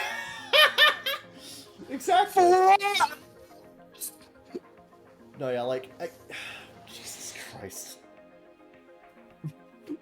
Anyway, I just had to bring that up because, Jesus fuck, jeez. My family's a mess. I already sent you one. Alright, let me take a look at this. Oh, it's another Tifu. Moreover, it is a medium one. Today I fucked up by dropping my Nintendo Switch under the train in the middle of Tokyo rush hour. Oh, that's rough, man. I'm writing this from the train moments after it happened, so please pardon any lack of reflection or introspection. This just went down, so we're all going to be processing this together. We're all in this together. I'm a 36-year-old white Gaijin infosec engineer living in Tokyo. Finally, we have an actual Gaijin on this show. At last! The 4th bakagaijin! And given by the title, I'm going to assume that he is in fact a bakagaijin. Yeah. I wait in the same line for the same car with probably the same people every morning. I'm a routine person, so literally have sat in the same spot on the train every day for at least a year. I don't make I live in the district where the village are. I drink a warm glass of milk before bed every day. I don't make eye contact or small talk with people around me since I try to do as the Romans do as much as possible here. But bear in mind, I'm living in a part of town where you don't see many foreigners, especially during rush hour. Pretty sure folks know me. Anyway, I recently picked up Tears of the Kingdom. I've been playing it in line and on my commute every day for the last few weeks. Nobody else seems to play a handheld during rush hour, but I'm extra careful, I guess, until today, about being a nuisance, so I've been risking it. That brings us to this morning. As the usual train comes in, I shift my bag around, pausing my game and hold my Switch close to my chest to stay out of the way as I board the train. Right before I step on, it slips out of my hand. It hits the ground hard, skitters twice, goes right between the train and the platform to the gravel below. This is worse than the time I stumbled onto the train and my right leg slipped all the way through the gap, and all I could do was sputter and say "sumimasen" over and over as I extracted myself. Peter, what the fuck are you talking about? Yeah. Everybody proceeds as if nothing happens. All I can do is step out of the way and facepalm my Gaijin face and try not to laugh at myself. Everyone gets on the train as it leaves. I peek through my fingers and get a glimpse of the Switch, and I know what I have to do.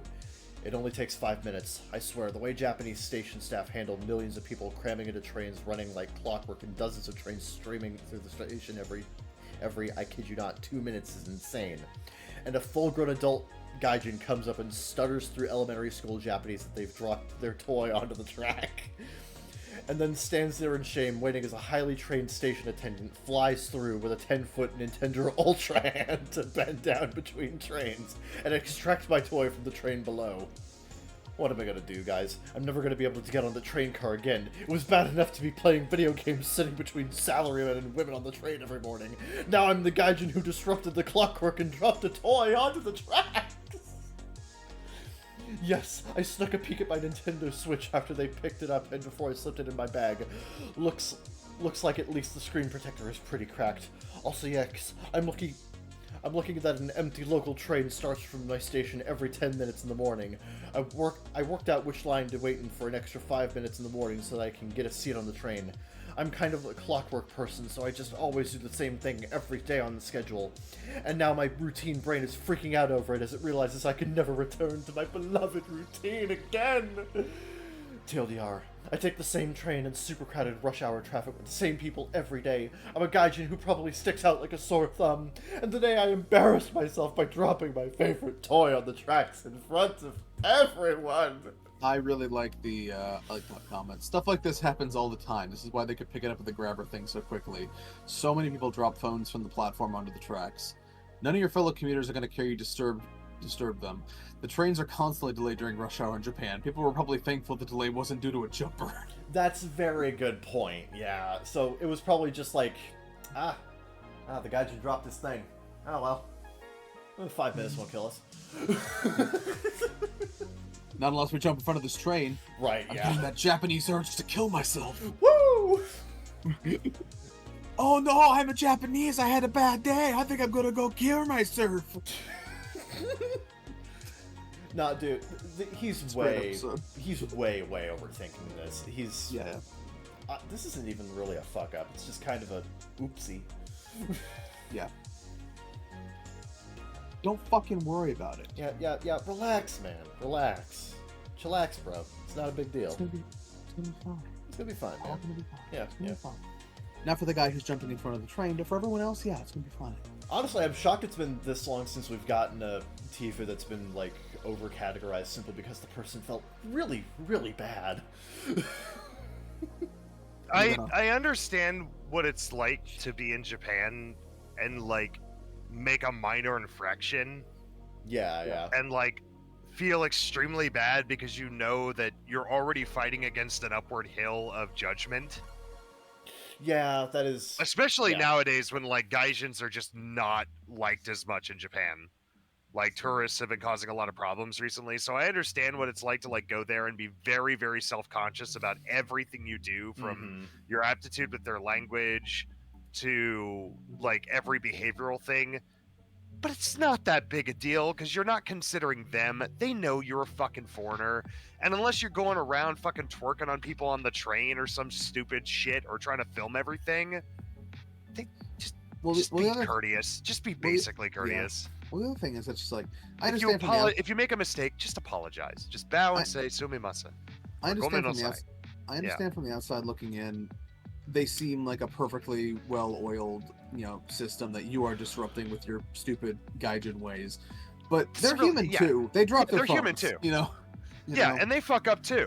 Like, So it's not, you know, it's not. You didn't derail the fucking train, my dude. You're fine. Yeah. Like You didn't flood the Roman hotel. Fuck that guy. and people are like, oh my god, they're, you know, people are going and disrupting their perfect way of life. I'm like, literally, if anybody did that shit here, they'd make millions of dollars on TikTok. I mean, no, if people did that shit here, we'd have a problem with it too. So it's like, just be courteous. Also, what perfect way of life? As we just established, most train delays are caused by suicide attempts. Yeah. No, nah, fucking, just besides, you're on the same train every day around pretty much the exact same people. They probably know you at this point, and they probably recognize this is like a one-off mistake. So like, again, don't fucking worry about it, dude. Not a big deal. Anyway. Yeah. Am I the asshole for wearing shorts and a t-shirt to a kindergarten graduation? What? God. I, 38, apparently How dare genderless- you show your knees? No, sorry, go ahead. I, 38, apparently genderless, was They were about to getting close drop... to a gender reveal. I... Okay, fine, you worked it in. I was about to leave...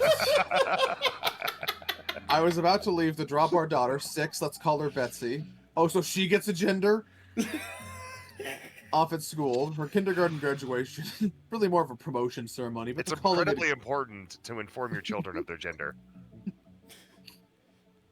It's not a graduation, it's a promotion ceremony. He's going from the 4th grade Right. to the 5th grade. It's really more of a promotion ceremony, but they're calling it a graduation, semantics, whatever. Later that morning, I was going to have to wait at school for an hour in between drop-off and ceremony because it didn't make sense to come home. I was wearing shorts and a t-shirt. As I was about to get out the door, my partner, 41, will use the name Kelly. The fact that you said partner makes me think that you might be a gay woman. But maybe not. But maybe not. Oh, are you coming back? I said, no, I'm staying here. It doesn't make sense to come back. I don't know why I'm shattering this, but it's fun. Kelly said, that's what you're wearing. I'd rather you wear a collared shirt. The shorts are okay, I guess, but we're going to be taking pictures, and I want you to wear a collared shirt. I said, it's a kindergarten graduation, not a high school one. There is no dress code imposed on the event. Kelly made another snippy comment, and I decided to grab a colored quarter zip. So I put that on and came back downstairs to take Betsy to school. As I came back downstairs, Kelly kept hounding me, said, there's going to be people there in suits and ties. Is that really what you're going to wear? I didn't really know how to respond, so I just said, okay. I prefer shorts and a t-shirt because that's what I'm most comfortable in. Kelly insists I am autistic, a blend of Sheldon Cooper and Adrian Monk. But I've never been evaluated. Maybe. I know. You sure she loves you? Maybe it's a texture thing. I understand there are certain events, high school graduations. I just want to know the weddings. woman out there who said, man, you're autistic, let's have sex, because I want to meet her. Oh, yeah, you're like a blend Yeah, of like- you're like a blend of Sheldon Cooper and Adrian Monk. I'm so into that. Yeah, like, I'm so into that. Let's have date night and fuck. Like, I want to meet this woman. Okay? Anyway, Anyway. weddings, recitals, etc. that require slacks and a nice shirt at minimum. And I follow suit, literally, when needed. Knowing my luck, I she's just- exceedingly attractive, European, and also extremely gay. You know, I would not describe you as a blend of Sheldon Cooper and Adrian Monk, so, you know. No, I'm a blend of a... No, never mind. I don't like labels. Yeah. I just don't think a kindergarten graduation meets that threshold. Kelly is furious with me and has been snapping at me since. This is not the first time that this type of conflict has taken place. We go to couples therapy, and this will be a discussion topic next time, but I just want to pulse the community. Am I the asshole here? No, it's a kindergarten graduation. Yeah, your wife is... Sorry, your partner. Gotta be clear. I'd show up in a Snuggie. Yeah, your partner is way too preoccupied with appearances, and your partner needs to unclench. It is not that big of a deal. It is not If you that wear- serious. If you wear a suit and tie to a kindergarten graduation, I don't respect you. It's such a minor thing in the grand scheme of things. Like, nobody there has terribly high expectations for what you're going to be coming dressed as to the kindergarten graduation. Oh, boo! Oh, whoa! They can write half the alphabet. Ooh, break out the suit and tie. Right? Yeah. No, it's not a big deal, and your partner needs to relax, not the asshole. Anytime you go to an event where the crowning celebration is, celebrating the fact that that the cow goes moo, it doesn't matter what you wear with that. Cow goes moo. Very good. That's going right on the fridge. No, not the asshole. Not the asshole. No. Absolutely not.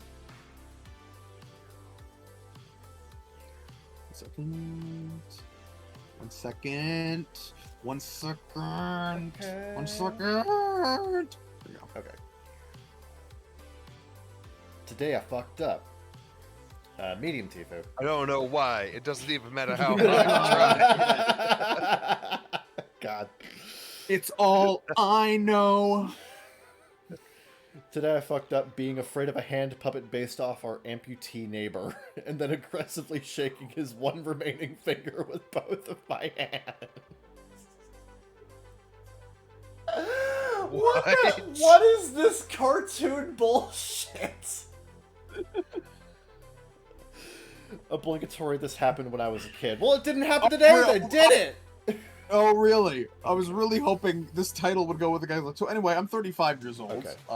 I have a salary. Okay, I've been afraid of a hand puppet my whole life, and then found out the puppet was based off our amputee neighbor. I know the title of this is crazy and long. I'm sorry. I am now 19. I've always had insomnia, so as a kid I was constantly getting out of bed after I had been put to sleep. This drove my parents up the wall, especially... Your parents need to up their game. I'd try baseball bat next time. In fact, we just need to, they just need it to be bedtime, buddy. This drove my parents up the wall, especially because my dad especially since my dad is a logger and wakes up at 3 a.m. for work. To keep me in bed. People call them lumberjacks. Taking massive shits does not make you a logger. I'm assuming he cuts down trees. To keep me in bed at Does night. he wear high heels? I hope so. Suspenders and a bra? Does he put on women's clothing and hang around in bars? I don't even know what joke we're making anymore. That's Monty Python. That's the lumberjack song. I'm a lumberjack and I'm okay. I sleep all night and I work all day. And it's just the song gets progressively gayer as it goes on. Kevin, no To one the end told where you he's to like, stop breathing. I cut down trees, I wear high heels, suspenders, and a bra. I put on women's clothing and hang around in bars. And everybody's, all of his lumberjack buddies are just staring at him like, what? And then they go back into the chorus, I'm a lumberjack and I'm okay. You haven't seen that bit, it's fucking spectacular. No, I haven't. Oh my god. Okay. Link in the description, just kidding. No, fuck it, let's do that. Anyway, moving on. To keep me in bed at night, my dad created this character. Let's call him Greg Woods. My dad would make a fist and move his thumb as Greg talked. My dad would kiss me goodnight, and then Greg Woods would say goodnight too. If I got out of bed, Greg would chase me back to my room and bite me. Years later, we were at my grandparents' house. Their neighbor, who I had seen in passing, comes over to my dad to talk to my dad in the driveway. My dad waves me outside to come say hi. Imagine my surprise when Dad says, "This is Grandpa's neighbor, Greg Woods." I was so confused. My dad was standing a little behind him and off to the side, while I'm in front of Greg. As I'm awkwardly standing there, trying to figure out why my dad took this guy's name for his hand puppet, my dad gestures for me to shake Greg's hand. I'm standing there staring blankly at the stranger while everyone waits for me to speak. I realize I'm being impolite, so I reach for his hand, which is when I realize Greg doesn't have hands. He has a palm and a thumb, but no wrists, but no fingers on his right hand. His left hand ended at the wrist. I could tell Greg once had hands, as what was left was badly scarred. I was 7, already completely thrown off by the existence of this man, and wondering how he had become an amputee.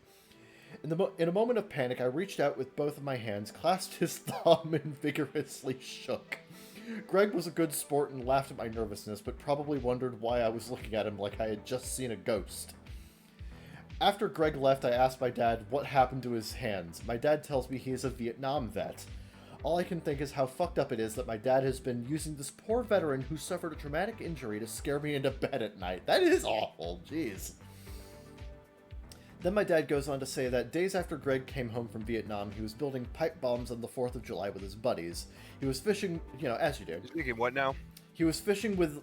he was bomb fishing. He was fishing with the bombs, which is fucking crazy on its own, when one blew up in his hands. Again, days after coming home, physically unscathed from his time in an active war zone, he builds a homemade bomb and blows his hands off on the 4th of July. I psychologically I understand that, because now he's in control of the bombs. Right, yeah. You know what I mean? He's asserting control over the concept of a pipe bomb. Yeah. My dad ends the story with, and that's why I used him to keep you in bed. If he lost his hands in the war, I wouldn't do that, but he was stupid. Very, very stupid. So stupid that now he doesn't have either of his hands, so it's fair game. Play stupid games with homemade bombs, win a ticket to the hospital, a life of hand puppets named after you. Wow! My dad was... What I love about the Reddit dive is it gives us glimpses into these fucking batshit insane home life stories that we never would have heard otherwise. What the fuck? My dad was completely stone-faced as he tells me this. Greg is still my grandparents' neighbor, and I see him every so often. We say hello, I die a little on the inside, and we move on with our day. It was almost a decade later that I realized the hand puppet spoke with its thumb because that was the only finger Greg had left. TLDR, I grew up scared of a hand puppet my dad used to keep me in bed. When I found out the hand puppet was named after a real person who didn't have hands, I panicked. I grabbed one of his remaining finger and vigorously shook it with both of my hands. He's still our neighbor, and I die a little inside every time I see him. Bro, what? This is okay, so this doesn't even rank nearly on the most fucked up stories we've read, but it is one of the strangest. This is just bizarre, dude. Your dad has a whack-ass sense of humor, man. Yeah, blow up your hands after coming home from Vietnam with a homemade pipe bomb, and you get an entire lifetime of hand puppets named after you. Who says this? Yeah, the classic A to B connection everyone makes. Damn, man, the Vietnam pipe bomb to hand puppet pipeline is real. I can't. See this? Love Reddit. This is the real beauty of the Reddit dive. Mm-hmm. Oh yes, yes. Would you have known about this whack bullshit otherwise? No. Before Reddit, nobody talked about these things. Yeah.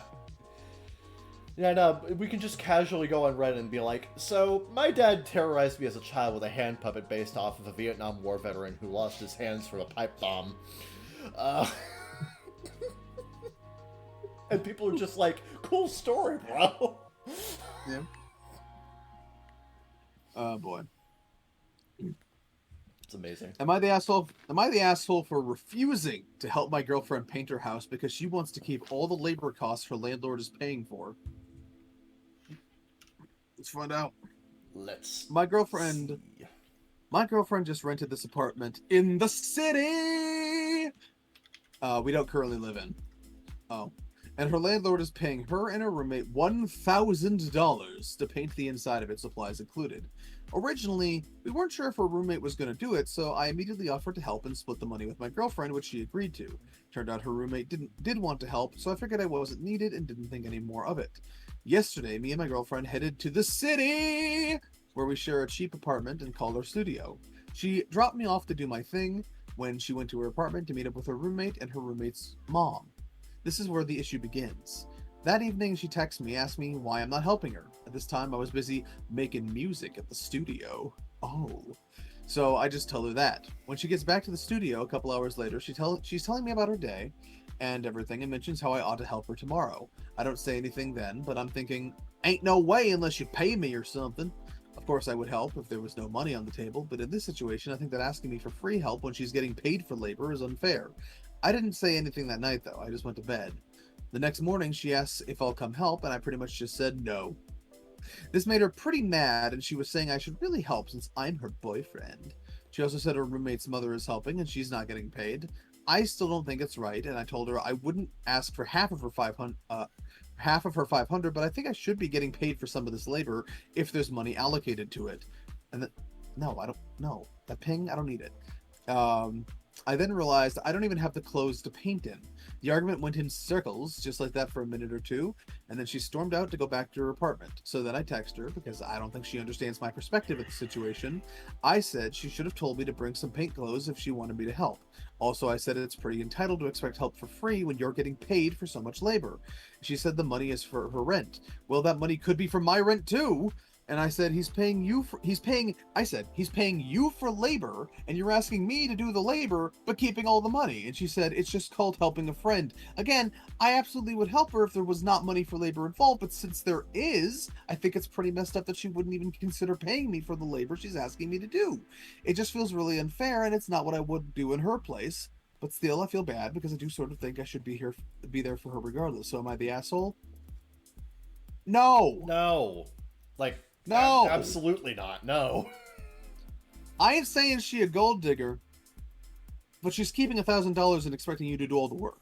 Yeah, like, that's really, really, really unfair. Not the asshole. And fuck that bitch, honestly. Yeah, I hate to be all I really hate to be all Reddit here, but divorce her immediately. Divorce her immediately. We're not even married. Divorce her. Yeah, not the asshole. Honestly, it's also been a hot minute since we've seen the classic divorce her reaction. Look, I really hate to be that guy. I really do. I think Reddit's fucking stupid sometimes, but sometimes I'm just like, divorce her. Just divorce her. Yeah. Yeah. Anyway. Okay, we got another Ida here. Advice needed. Am I the asshole for calling my wife a piece of shit? I mean, usually.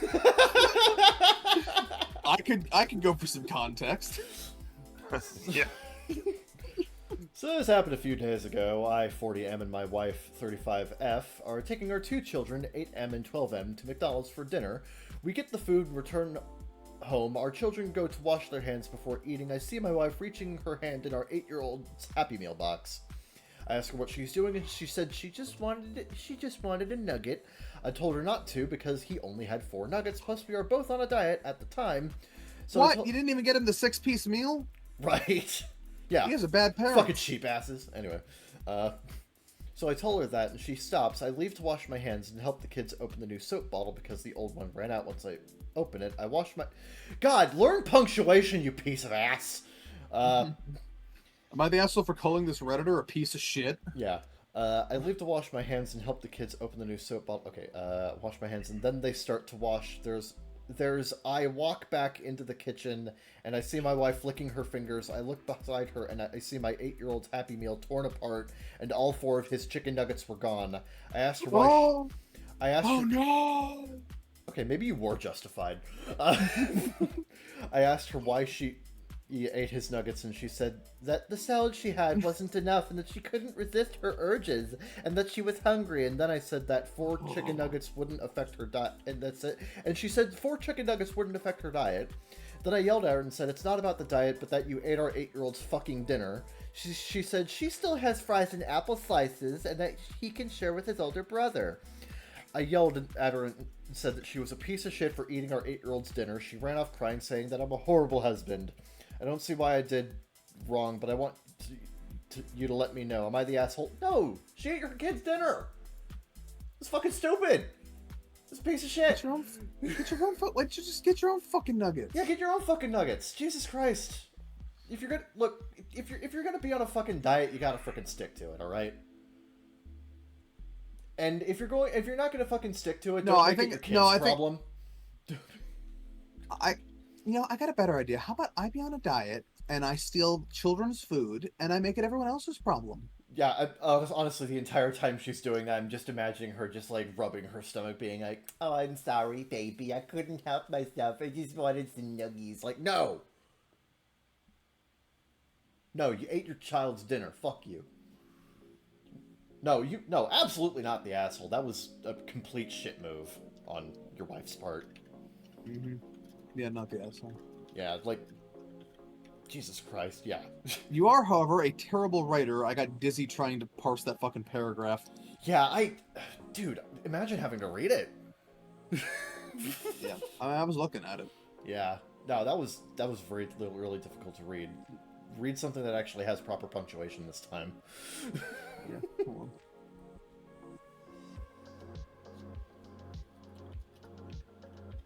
I gotta load some pages. Okay. Am I the asshole for threatening to kick out my niece after she hacked my daughter's Roblox account?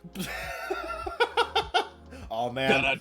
Dun, I'm in. At long last, Hacker Man has come to the Reddit dive. It's actually Hacker Girl, but yeah. Yeah.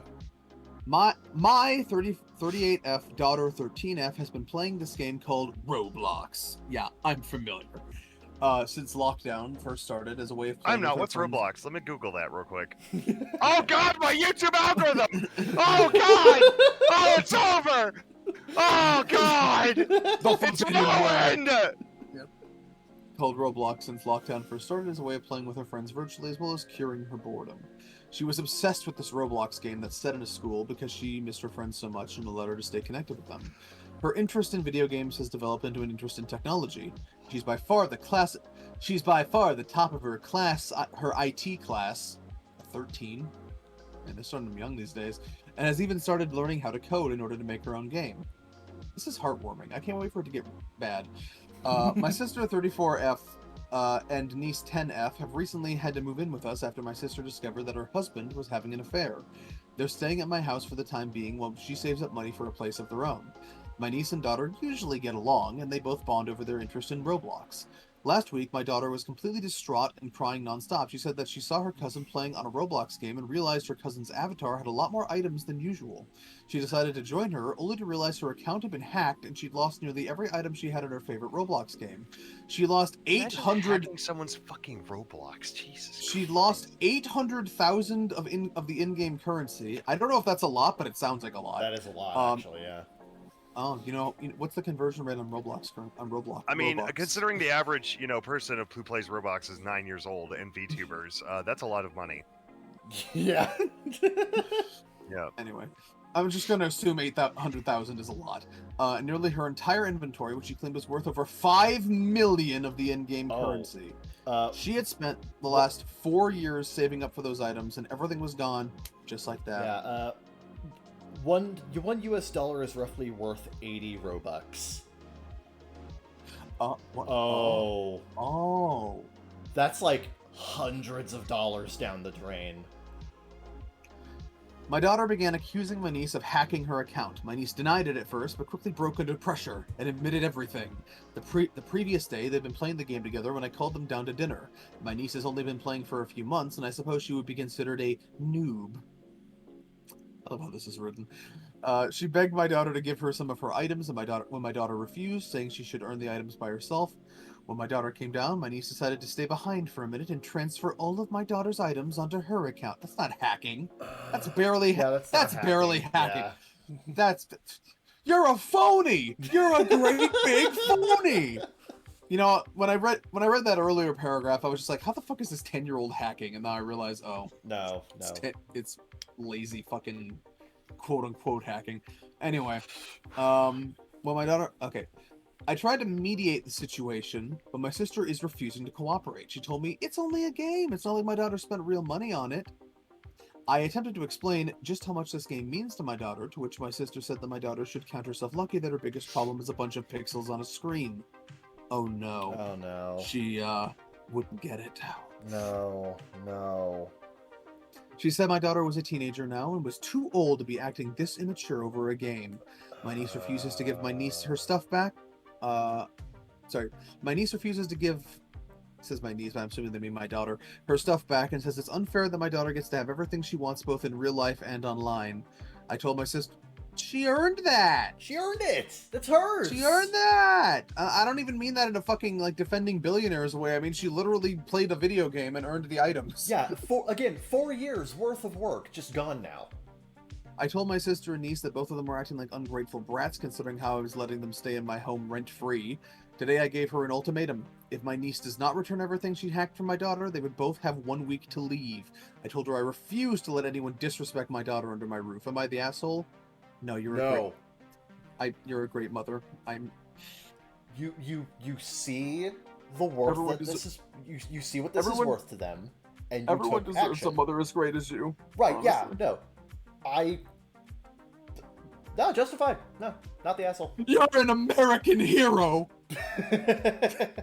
No, honestly, I if, don't- there- I don't know I about assume. that, but- I assume. if here's the thing, if this is the shit that they're going to pull over a video game, imagine the other shit that they're going to pull if you let this slide.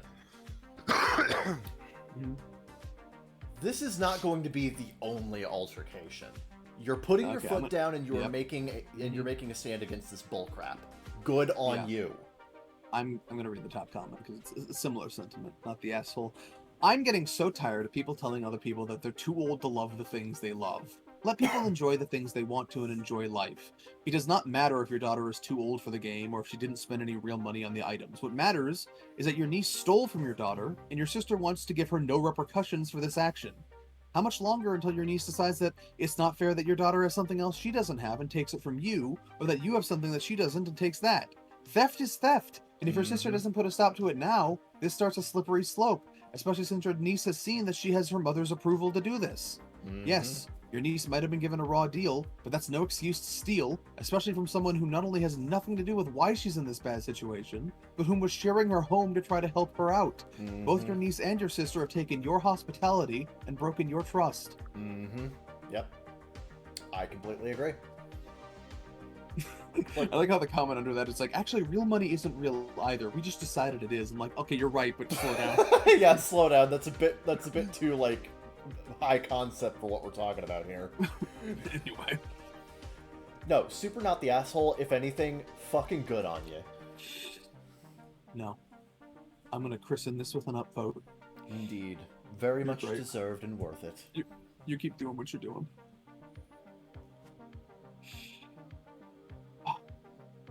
That was emotional. I got emotional over that. It just brings a tear to your eye.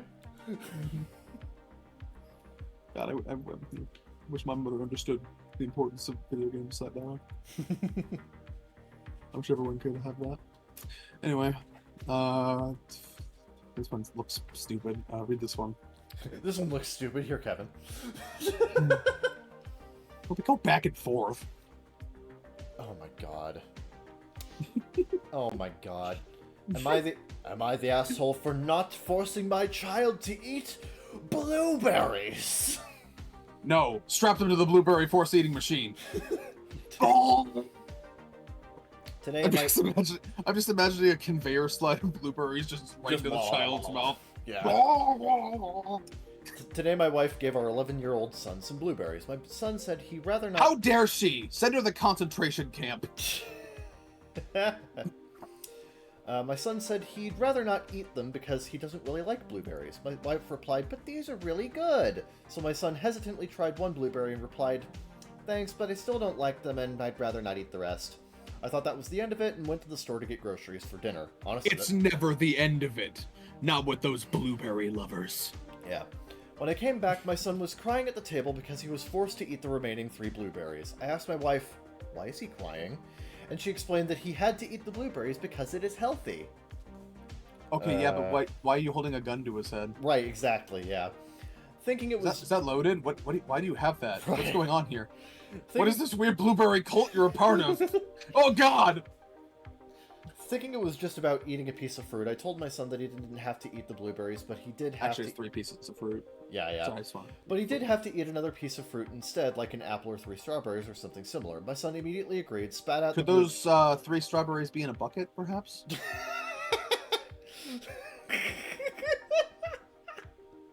Can we get those served in buckets? How did you manage to make that come back? What the hell?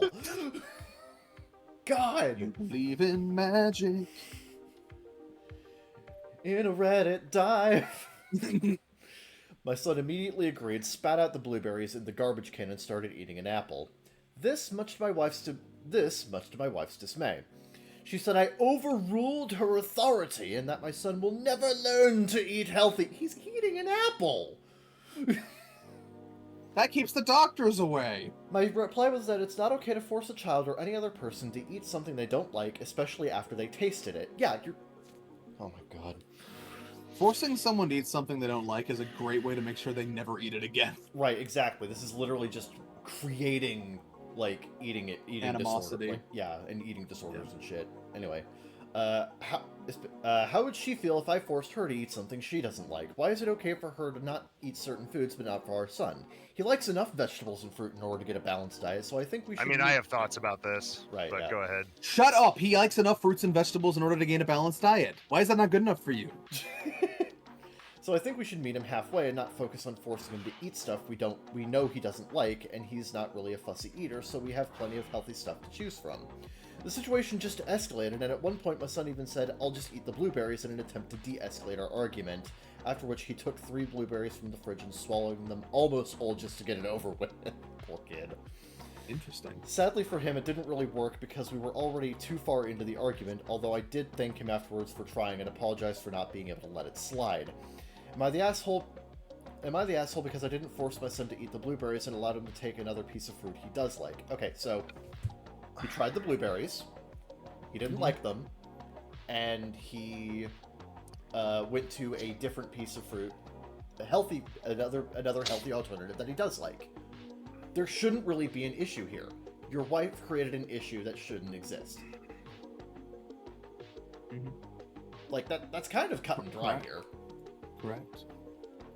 It's not really... Not the asshole. Yeah, like... I mean, the adults involved are definitely still the assholes here. What do you mean? You said that the one adult was, like, trying to force the blueberries on them, and he was like, you... Yeah, that's not OP, though. We're judging OP. Yeah, OP here is the one who's... Oh, yeah, OP is not the asshole. Yeah. No. Yeah.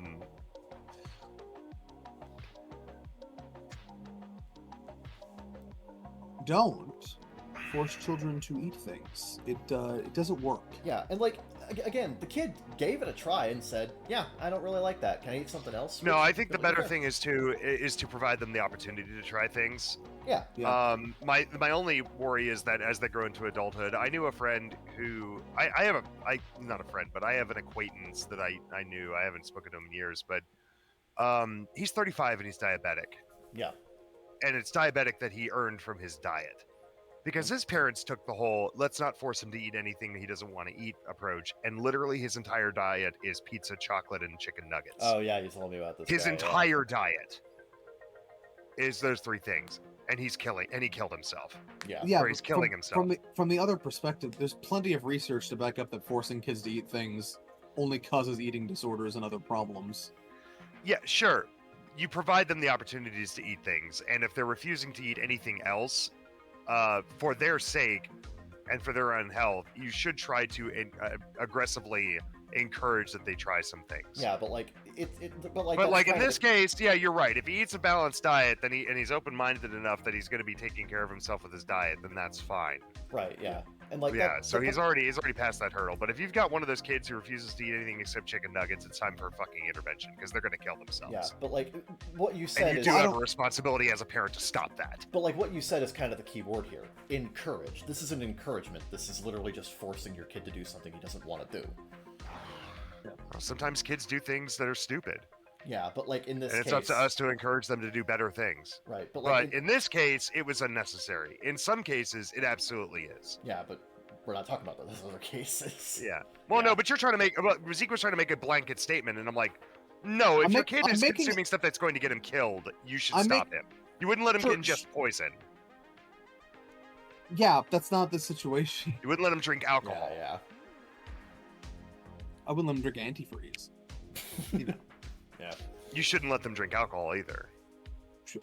Because alcohol can build negative dependencies. But so can blueberries if you force the issue. No. You can become addicted to anything. No, you can't. Yes, you can. No, you can't. You can build you can build a routine around certain things. Addiction is a chemical process in the brain. if you want to talk about research. Sorry, a DARE officer when I was 11 said you can get addicted to anything. So, Yeah, I'm sorry. and DARE was full of shit. Right, I was about But to if say, you want to we talk weren't about listening research, if you want to Dare. go there, you can build habits around anything, and it can be difficult to break those habits because they're habitual. Yeah. But something that is habit forming is different than something that is addictive.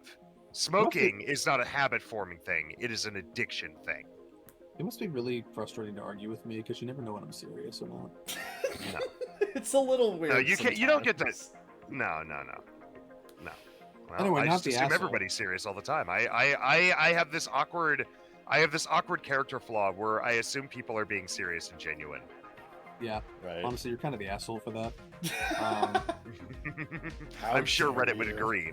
Of course, Redditors are all basement. I mean, Redditors are the vast majority of them are basement-dwelling idiots or people who like to have weddings. So I will, Yeah, honestly, disregard their opinions. the funny thing about Reddit is that it's either aggressively, overly normal people or the exact opposite of that. Like, there's a huge dead zone in the middle. Yep, there's a huge dead zone in the middle. Anyway, Yeah. I'm just a confrontational asshole. But I like to have these confrontations because they help us edge out stuff. Sure. Yeah. Yeah. Not that one. Anyway. Anyway. Here's what I would say. In my situation, if I knew my kid was eating a balanced diet, just eat an apple. At least you're having a piece of fruit. I don't care. You're missing out on your antioxidants though. So someday I'd like you to try the blueberries. Well, I don't know if I want to get hooked on blueberries. That can cause kidney stones. Jesus Christ. You can't get hooked on Oh my God. All right. You know what? I'm arguing This has about been the addiction. Bakagaijinshow. This will be my last episode. Shut up. No, I'm not talking about addiction anymore. I'm talking about how nuts and blueberries can produce kidney stones in large quantities. That's my argument. Right.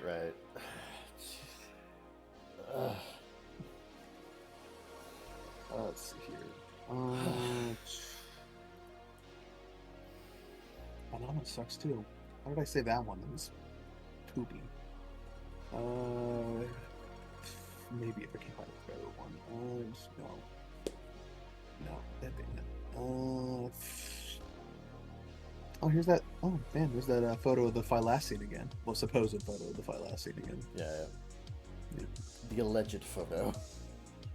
Yeah, I'm not sure. But very interesting if true. All right. Am I the asshole for telling my husband that I'm divorcing him if he loses the civil suit against him? Okay, so you're not civil suiting him. Okay. My husband, 34M, works at a private high school where he coaches football and teaches PE and health. I, 29F, work part-time from home. About 4 months ago, my husband came home one day looking kind of out of it. He wasn't hungry for dinner, but he told me he wanted to have a couple of beers and zone out in front of the TV. This is highly irregular for him, but I decided not to push the topic. Later that evening, he informed me that he had an argument with a student and that I may be hearing more about it. He described it as a his word against mine kind of issue. Again, didn't want to press the issue. Over the last 4 months, more details about the case have trickled in from him. He has actually become pretty open about it. First, it wasn't an argument, it was a physical altercation. He grabbed the kid's collar, pulled him up to his face, and yelled at him. It also wasn't his word against mine kind of issue. An entire class of students witnessed the situation during class. Now the boy he grabbed is having attendance issues, which his parents are blaming on my husband. To be perfectly honest, I would too. The worst part about this is the kid's parents originally said that they just wanted an apology from my husband and a signed document admitting that he did what he did in exchange for them not pursuing litigation against him. My husband refused because he legitimately seemed to believe he was right. Last night, he told me that the parents apparently weren't bluffing. They've hired a lawyer, and they're going to be taking him to civil court personally. At this point, something can be flipped. I yelled at him for the first time in our relationship. I said if he loses the civil case, which he obviously will, seeing as he was objectively in the wrong, I'm divorcing him. He gave me this shocked look and accused me of not supporting him when he's down. I responded that he brought this onto our family himself and that he should grovel and beg for forgiveness from them. Now he refuses to talk to me. I don't know if I went too far with what I said. Was there a better way I could have approached this? You have not provided me enough details about this actual case for me to make... I'm saying info. I'm gonna say info. All I'm hearing is that a lot of people don't like this guy because he did a thing to a person. But, I'm struggling to think, why would he be so...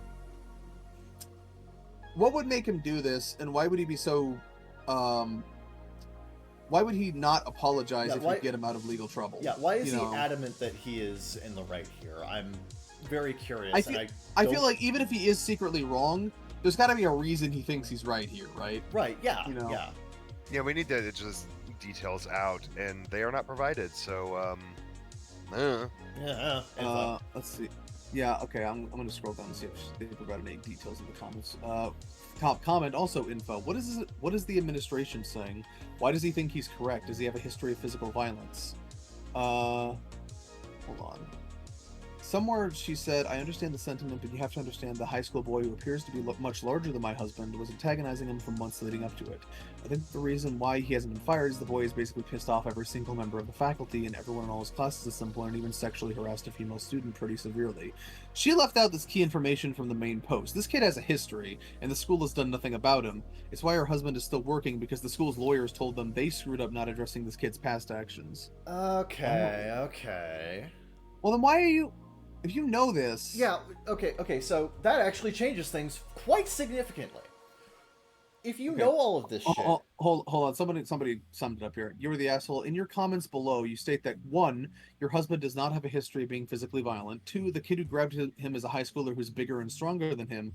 3, said kid has a history of sexual harassment of faculty, hurting other students. But somehow your husband is in the wrong and needs to apologize to this kid's asshole parents, who instead of correcting their out-of-control son have decided to start a lawsuit against your spouse. It's people like you who let monsters get away with being monsters. It doesn't matter how many people get hurt or how many people suffer as long as you don't have to deal with it or be involved in the drama. You're in the wrong, OP, and I hope your husband finds a more supportive wife than you. Divorce call. Yep. Yeah. In this case, I can kind of see it. I can kind of see it, because this is pretty fucking severe, dude. You're the asshole, OP. Fuck off.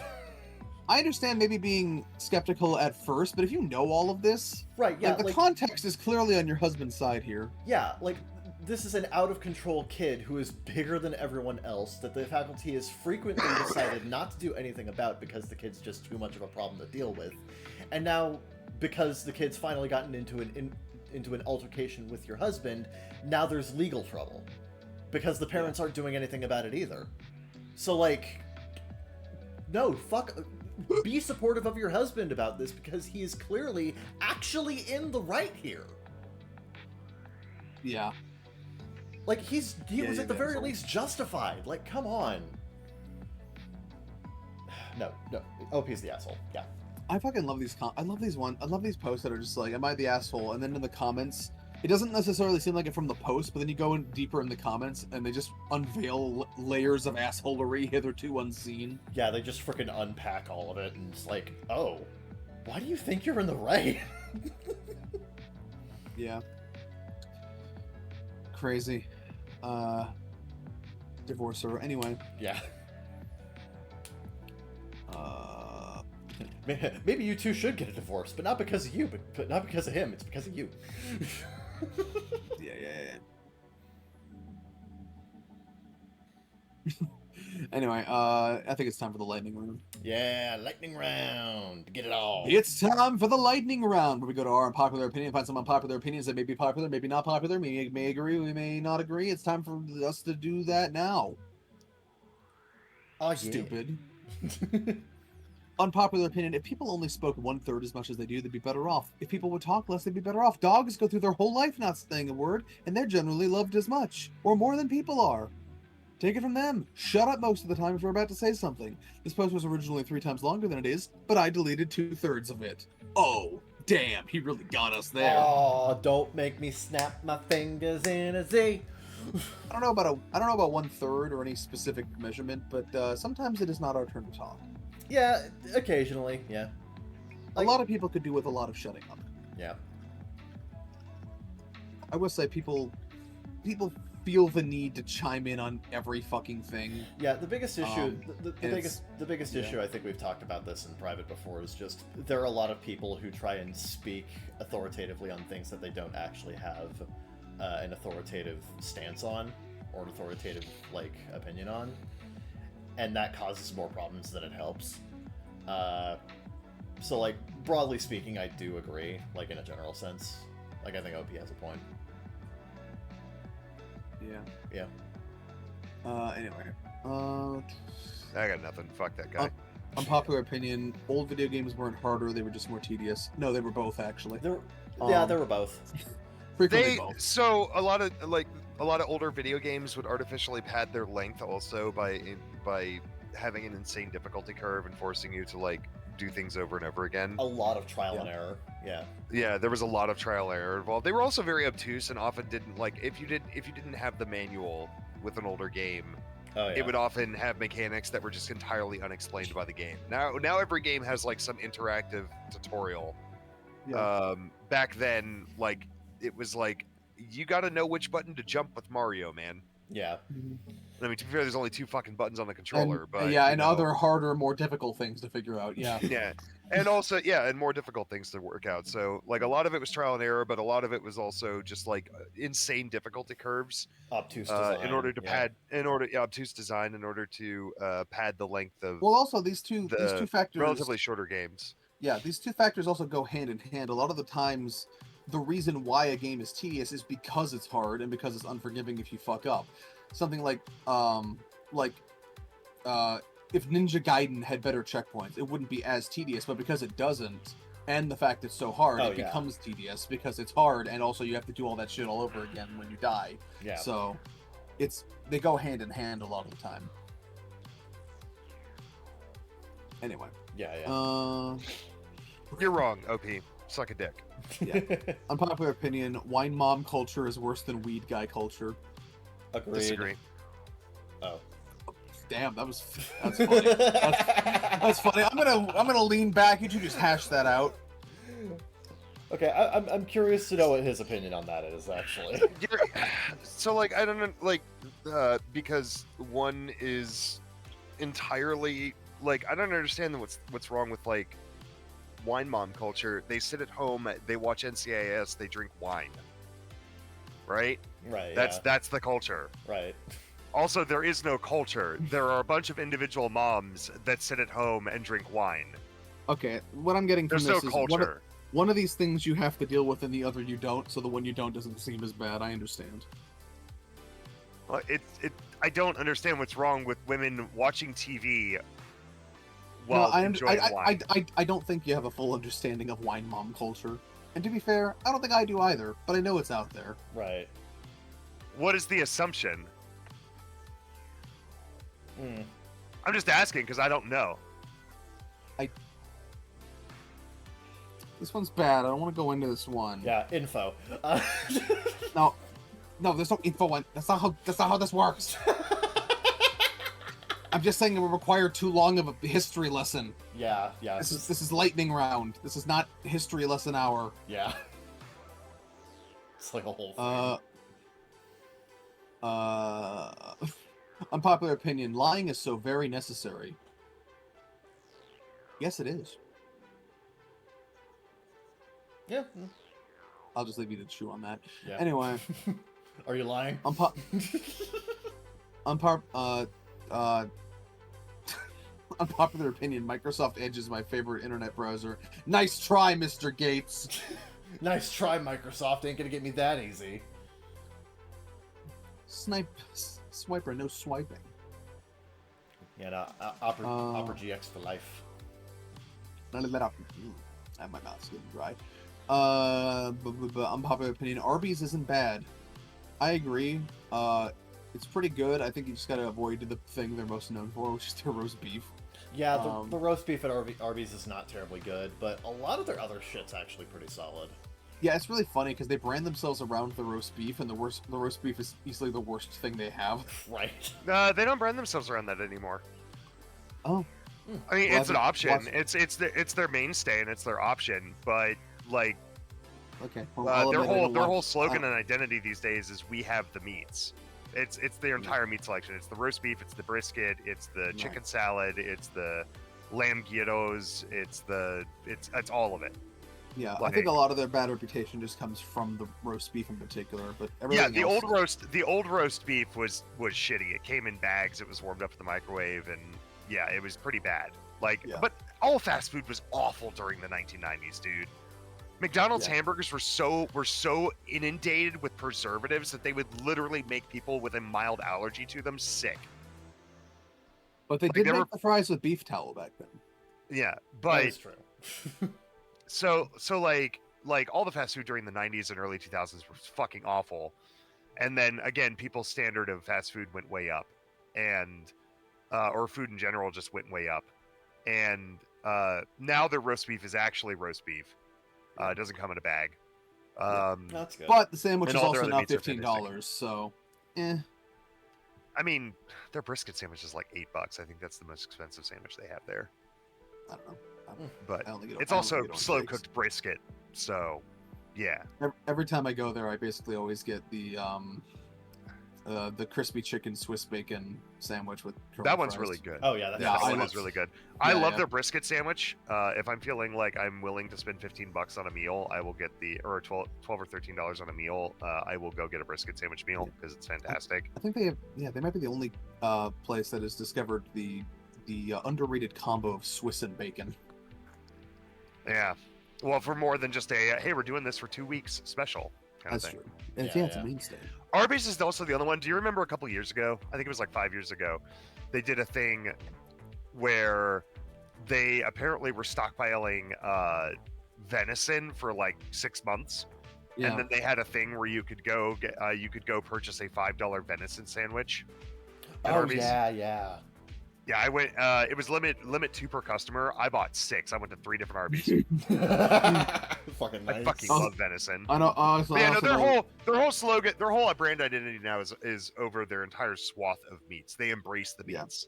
Yeah. In a world full of pussy ass vegans, we embrace the meat. Yeah. More meat for us. Yeah. I know you probably won't speak much to this now, but I also think that they're one of the better fast food places when it comes to their dessert offerings. I actually think the desserts are I quite haven't nice. tried enough of them, but I agree. Their shake, I think I had their mint shake at one point, and it was phenomenal. Oh yeah. So I will No, say they're at always, least their they're always shakes are very doing. good. They're always. I think they bake their own cookies, and they always have their fucking like their chocolate lava cakes and shit. Like they got a lot of options. I feel like more than advertising new sandwiches, I often hear new advertisements for new desserts from them. Anyway, let me. Shut up! Shut up! Nope, that sucks. Nope, not that one. Okay, unpopular opinion: shoes with white soles sucks. I agree. I don't know why you make the soles white. They're just gonna get ruined immediately. Yeah, that's one of the biggest issues with that is just it makes dirt and shit a lot more obvious on the shoe, and it just makes it look cheaper. Like, just Is it looks like? bad. Does it have like?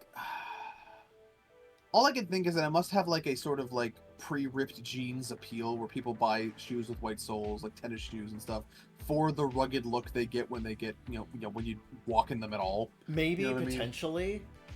Although there are a lot of people where it's like they get really mad if the white soles on their shoes get even ever so slightly muddy, because it's like, oh man, I'm never gonna be able to get that out. It's ruined. I can't wear these shoes anymore. I shan't be seen with them. No. Yeah, like the only thing I can assume is that they have like a pre-ripped jeans appeal to them. Maybe. Yeah. Let's see here. Nope. Nope. Okay. Unpopular opinion: the tap controls on wireless earbuds are more annoying than convenient. Everything these buttons can do, I control much more straightforward than my phone. The point is when you can't access your phone, dipshit. Yeah, like I don't even like wireless earbuds, but I understand the point of the buttons. right, yeah, like that should exist just so you can like hand up to your head and just do anything that you need to do to deal with like calls or music or some shit right there. Like, it's actually pretty useful. Welcome back to the Baka Gaijin show, where we explain very simple concepts for grown adults. Yeah. Some people apparently need it.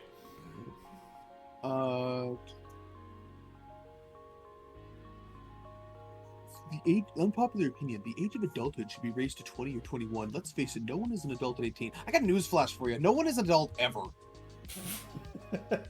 You're all a bunch of fucking babies. I just had to explain to a grown man what the fuck the buttons on the wireless earbuds are for. No one is ever an adult.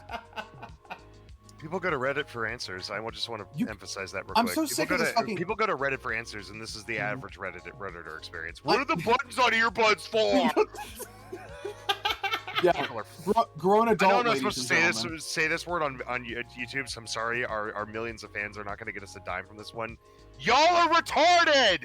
No, they absolutely are. No. Yeah, no. I'm tired of this fucking attitude. Well, we should just raise the number. The number doesn't fucking matter. You can raise it to whatever number you want, and there's going to be someone above that who's a fucking idiot. Yeah. It doesn't matter. We're all just fucking people at various stages of maturity and whatever on our individual journeys in life, and you can't fucking just put a number on something and say, past this line, you are a complete functional person. It doesn't work that way. It never worked that way. It probably never will work that way. Number's fucking fine where it is. Fuck you. What number? I wasn't listening. He wants to... He said no one's an adult at 18. The adulthood age should be raised to 20 or 21 or whatever. I mean, shut the fuck up.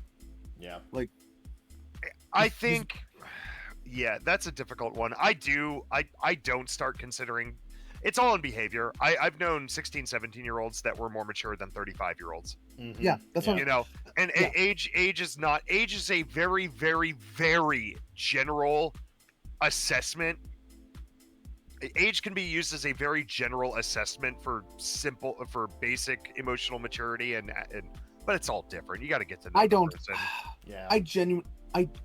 I can't even like give it that much benefit of the doubt at this point. I have the most immature people I've ever met in my life were in their 70s, and some of the most mature people I've ever met were 12 years old. It's all just fucking nonsense. It has way more to do with brain structure and chemistry than it does with any arbitrary amount of experience. No, it has to do with experience. No amount of arbitrary experience makes the fucking earbud guy any more mature. It helps. No. What? How you how you were raised and the things you were exposed to and the things that you have had to do to grow maturity are very different. Okay. Yeah. I understand. No. The specific experiences, yes. The arbitrary amount of experience is the part I take issue with. No, agreed. If you have experience all in the wrong places, for example, if you spend most of your time online interacting with people online in a place that constantly dehumanizes people, I'm not going to think you're probably very mature and well adjusted. Right, I agree. Yeah, that specific living does not give you experience. Like living by itself does not give you an experience. It does not entitle you to experience. It does not give you anything. You have to seek those specific experiences that grow yourself. They at least have to happen to you. Like, I understand the value of specific experiences that instill certain values or bouts of maturity upon you. I understand that. What I disagree with is this idea that experience is just naturally accumulated like gold in Warcraft 3. No, I agree. I'm 70. You should listen. Yeah. I'm 70. You should listen to me. Nope. I'm going to assess you just like I assess anybody else my age. A experience bar and you've just leveled up to mature adulthood. That's not how that works. No, the only thing you've leveled up is your wrinkle cream. Okay. And what I'm saying is that point, that arbitrary point that differs from culture to culture and person to person and time period to time period, that happens at every single number you could throw a dart at. You know? No, precisely. Yeah. Anyway.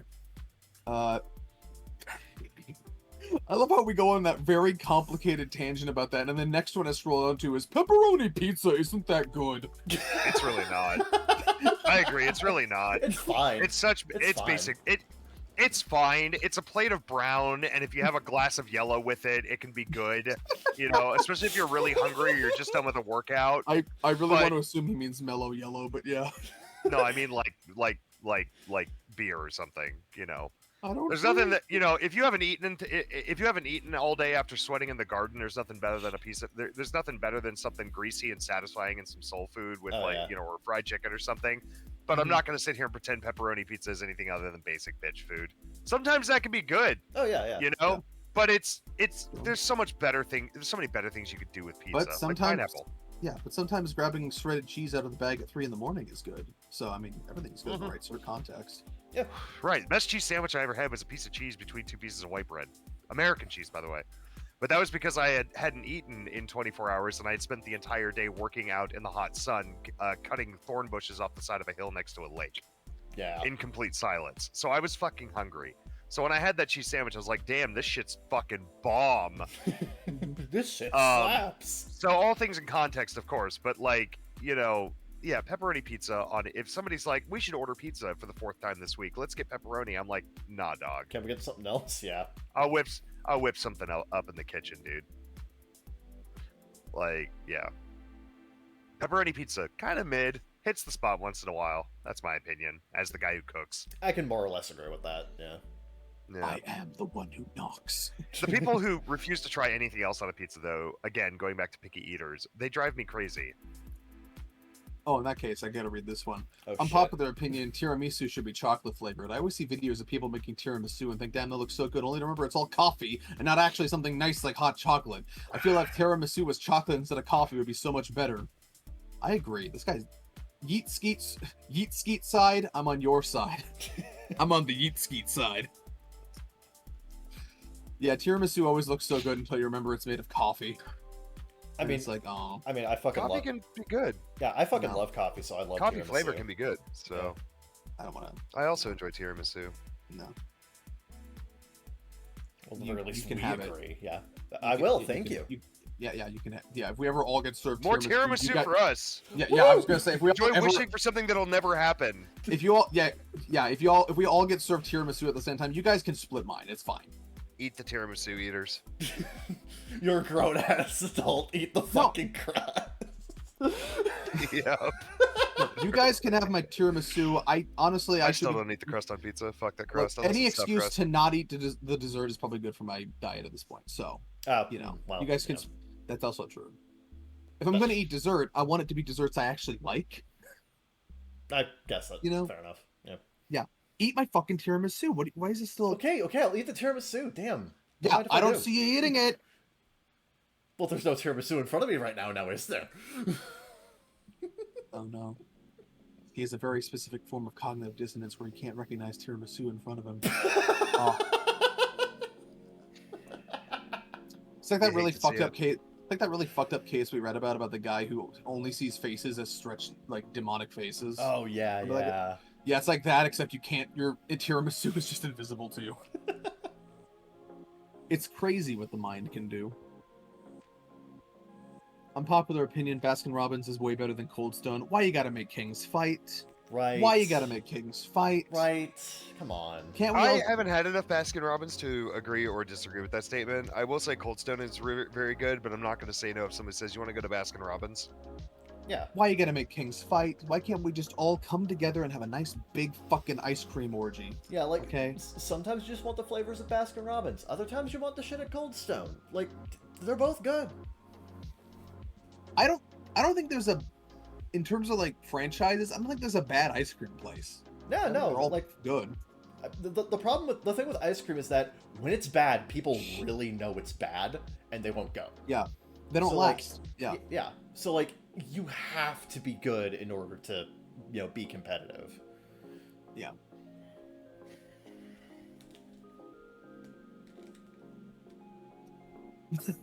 Unpopular opinion. I like that U2 album that got put on everyone's phones in 2014. That's actually older than that, buddy.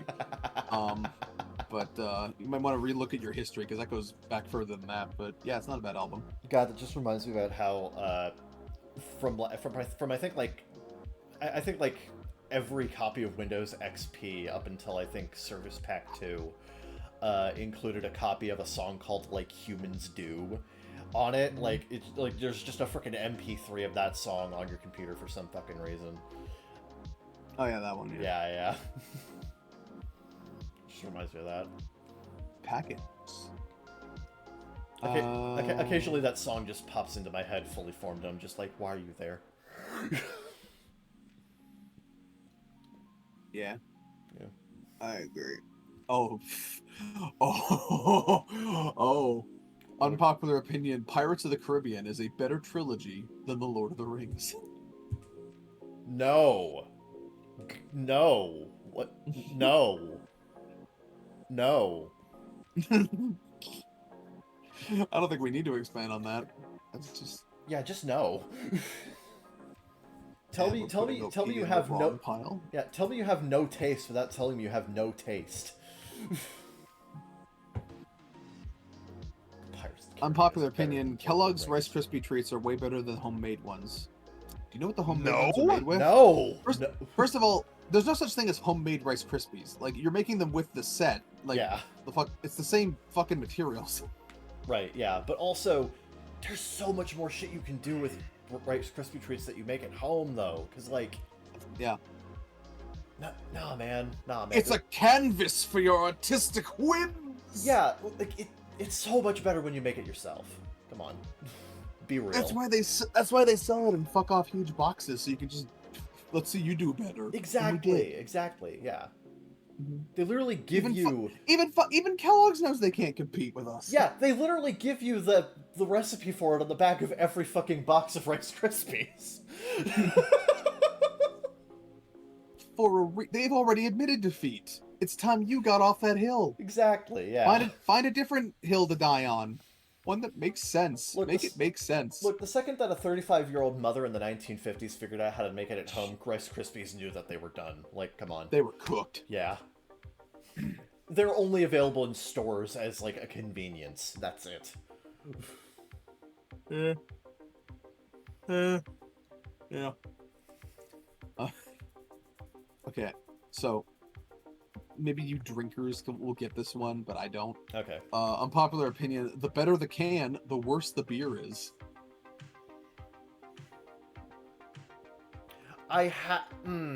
That's heavily dependent on the... That's heavily dependent on the brand. Like, PBR has a relatively, like, simplistic can, but I actually think that's, like, a pretty solid, like, traditional, like, American One beer. second, I'll be right back. Keep talking. Okay. Also, no. No, yeah. I guess that solves that one. Yeah. I can't agree, because much like with, like, sodas and shit, you could have a really nice design and a really good beer, or you could have a really shitty design and a really good beer. Like, it really doesn't matter what the design of the fucking can is. Same thing with liquor, actually. Some of the coolest bottle designs I've ever seen are for, like, super cheap ass like hard liquors, and some of the best and some of the highest quality hard liquors I've ever seen are like, yeah. So, like, I don't know, I can't agree, like, not unilaterally. Cool. Yeah.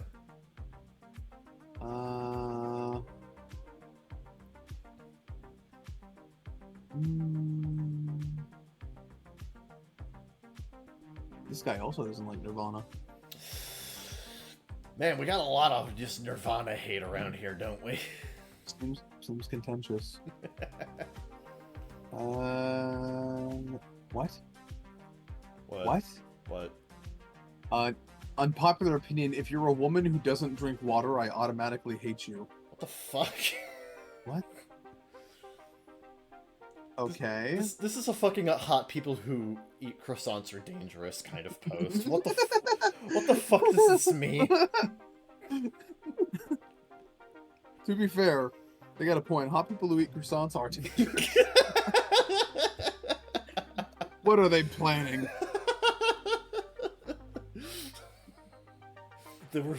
People make fun of them. They were so spitting. Yeah. Anyway. No.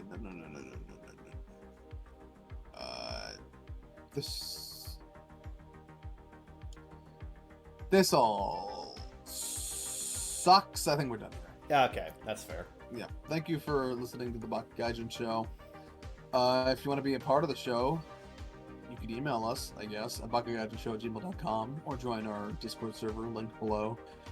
And you can follow us on Twitter at ZekeFreak, at CCharmander and at Seradin We'll see you next time with more laughs and riots and bullshit and other such things. Unwarranted arguments, depression. That's crying. true. Also some warranted arguments. And some warranted crying. And unwarranted crying.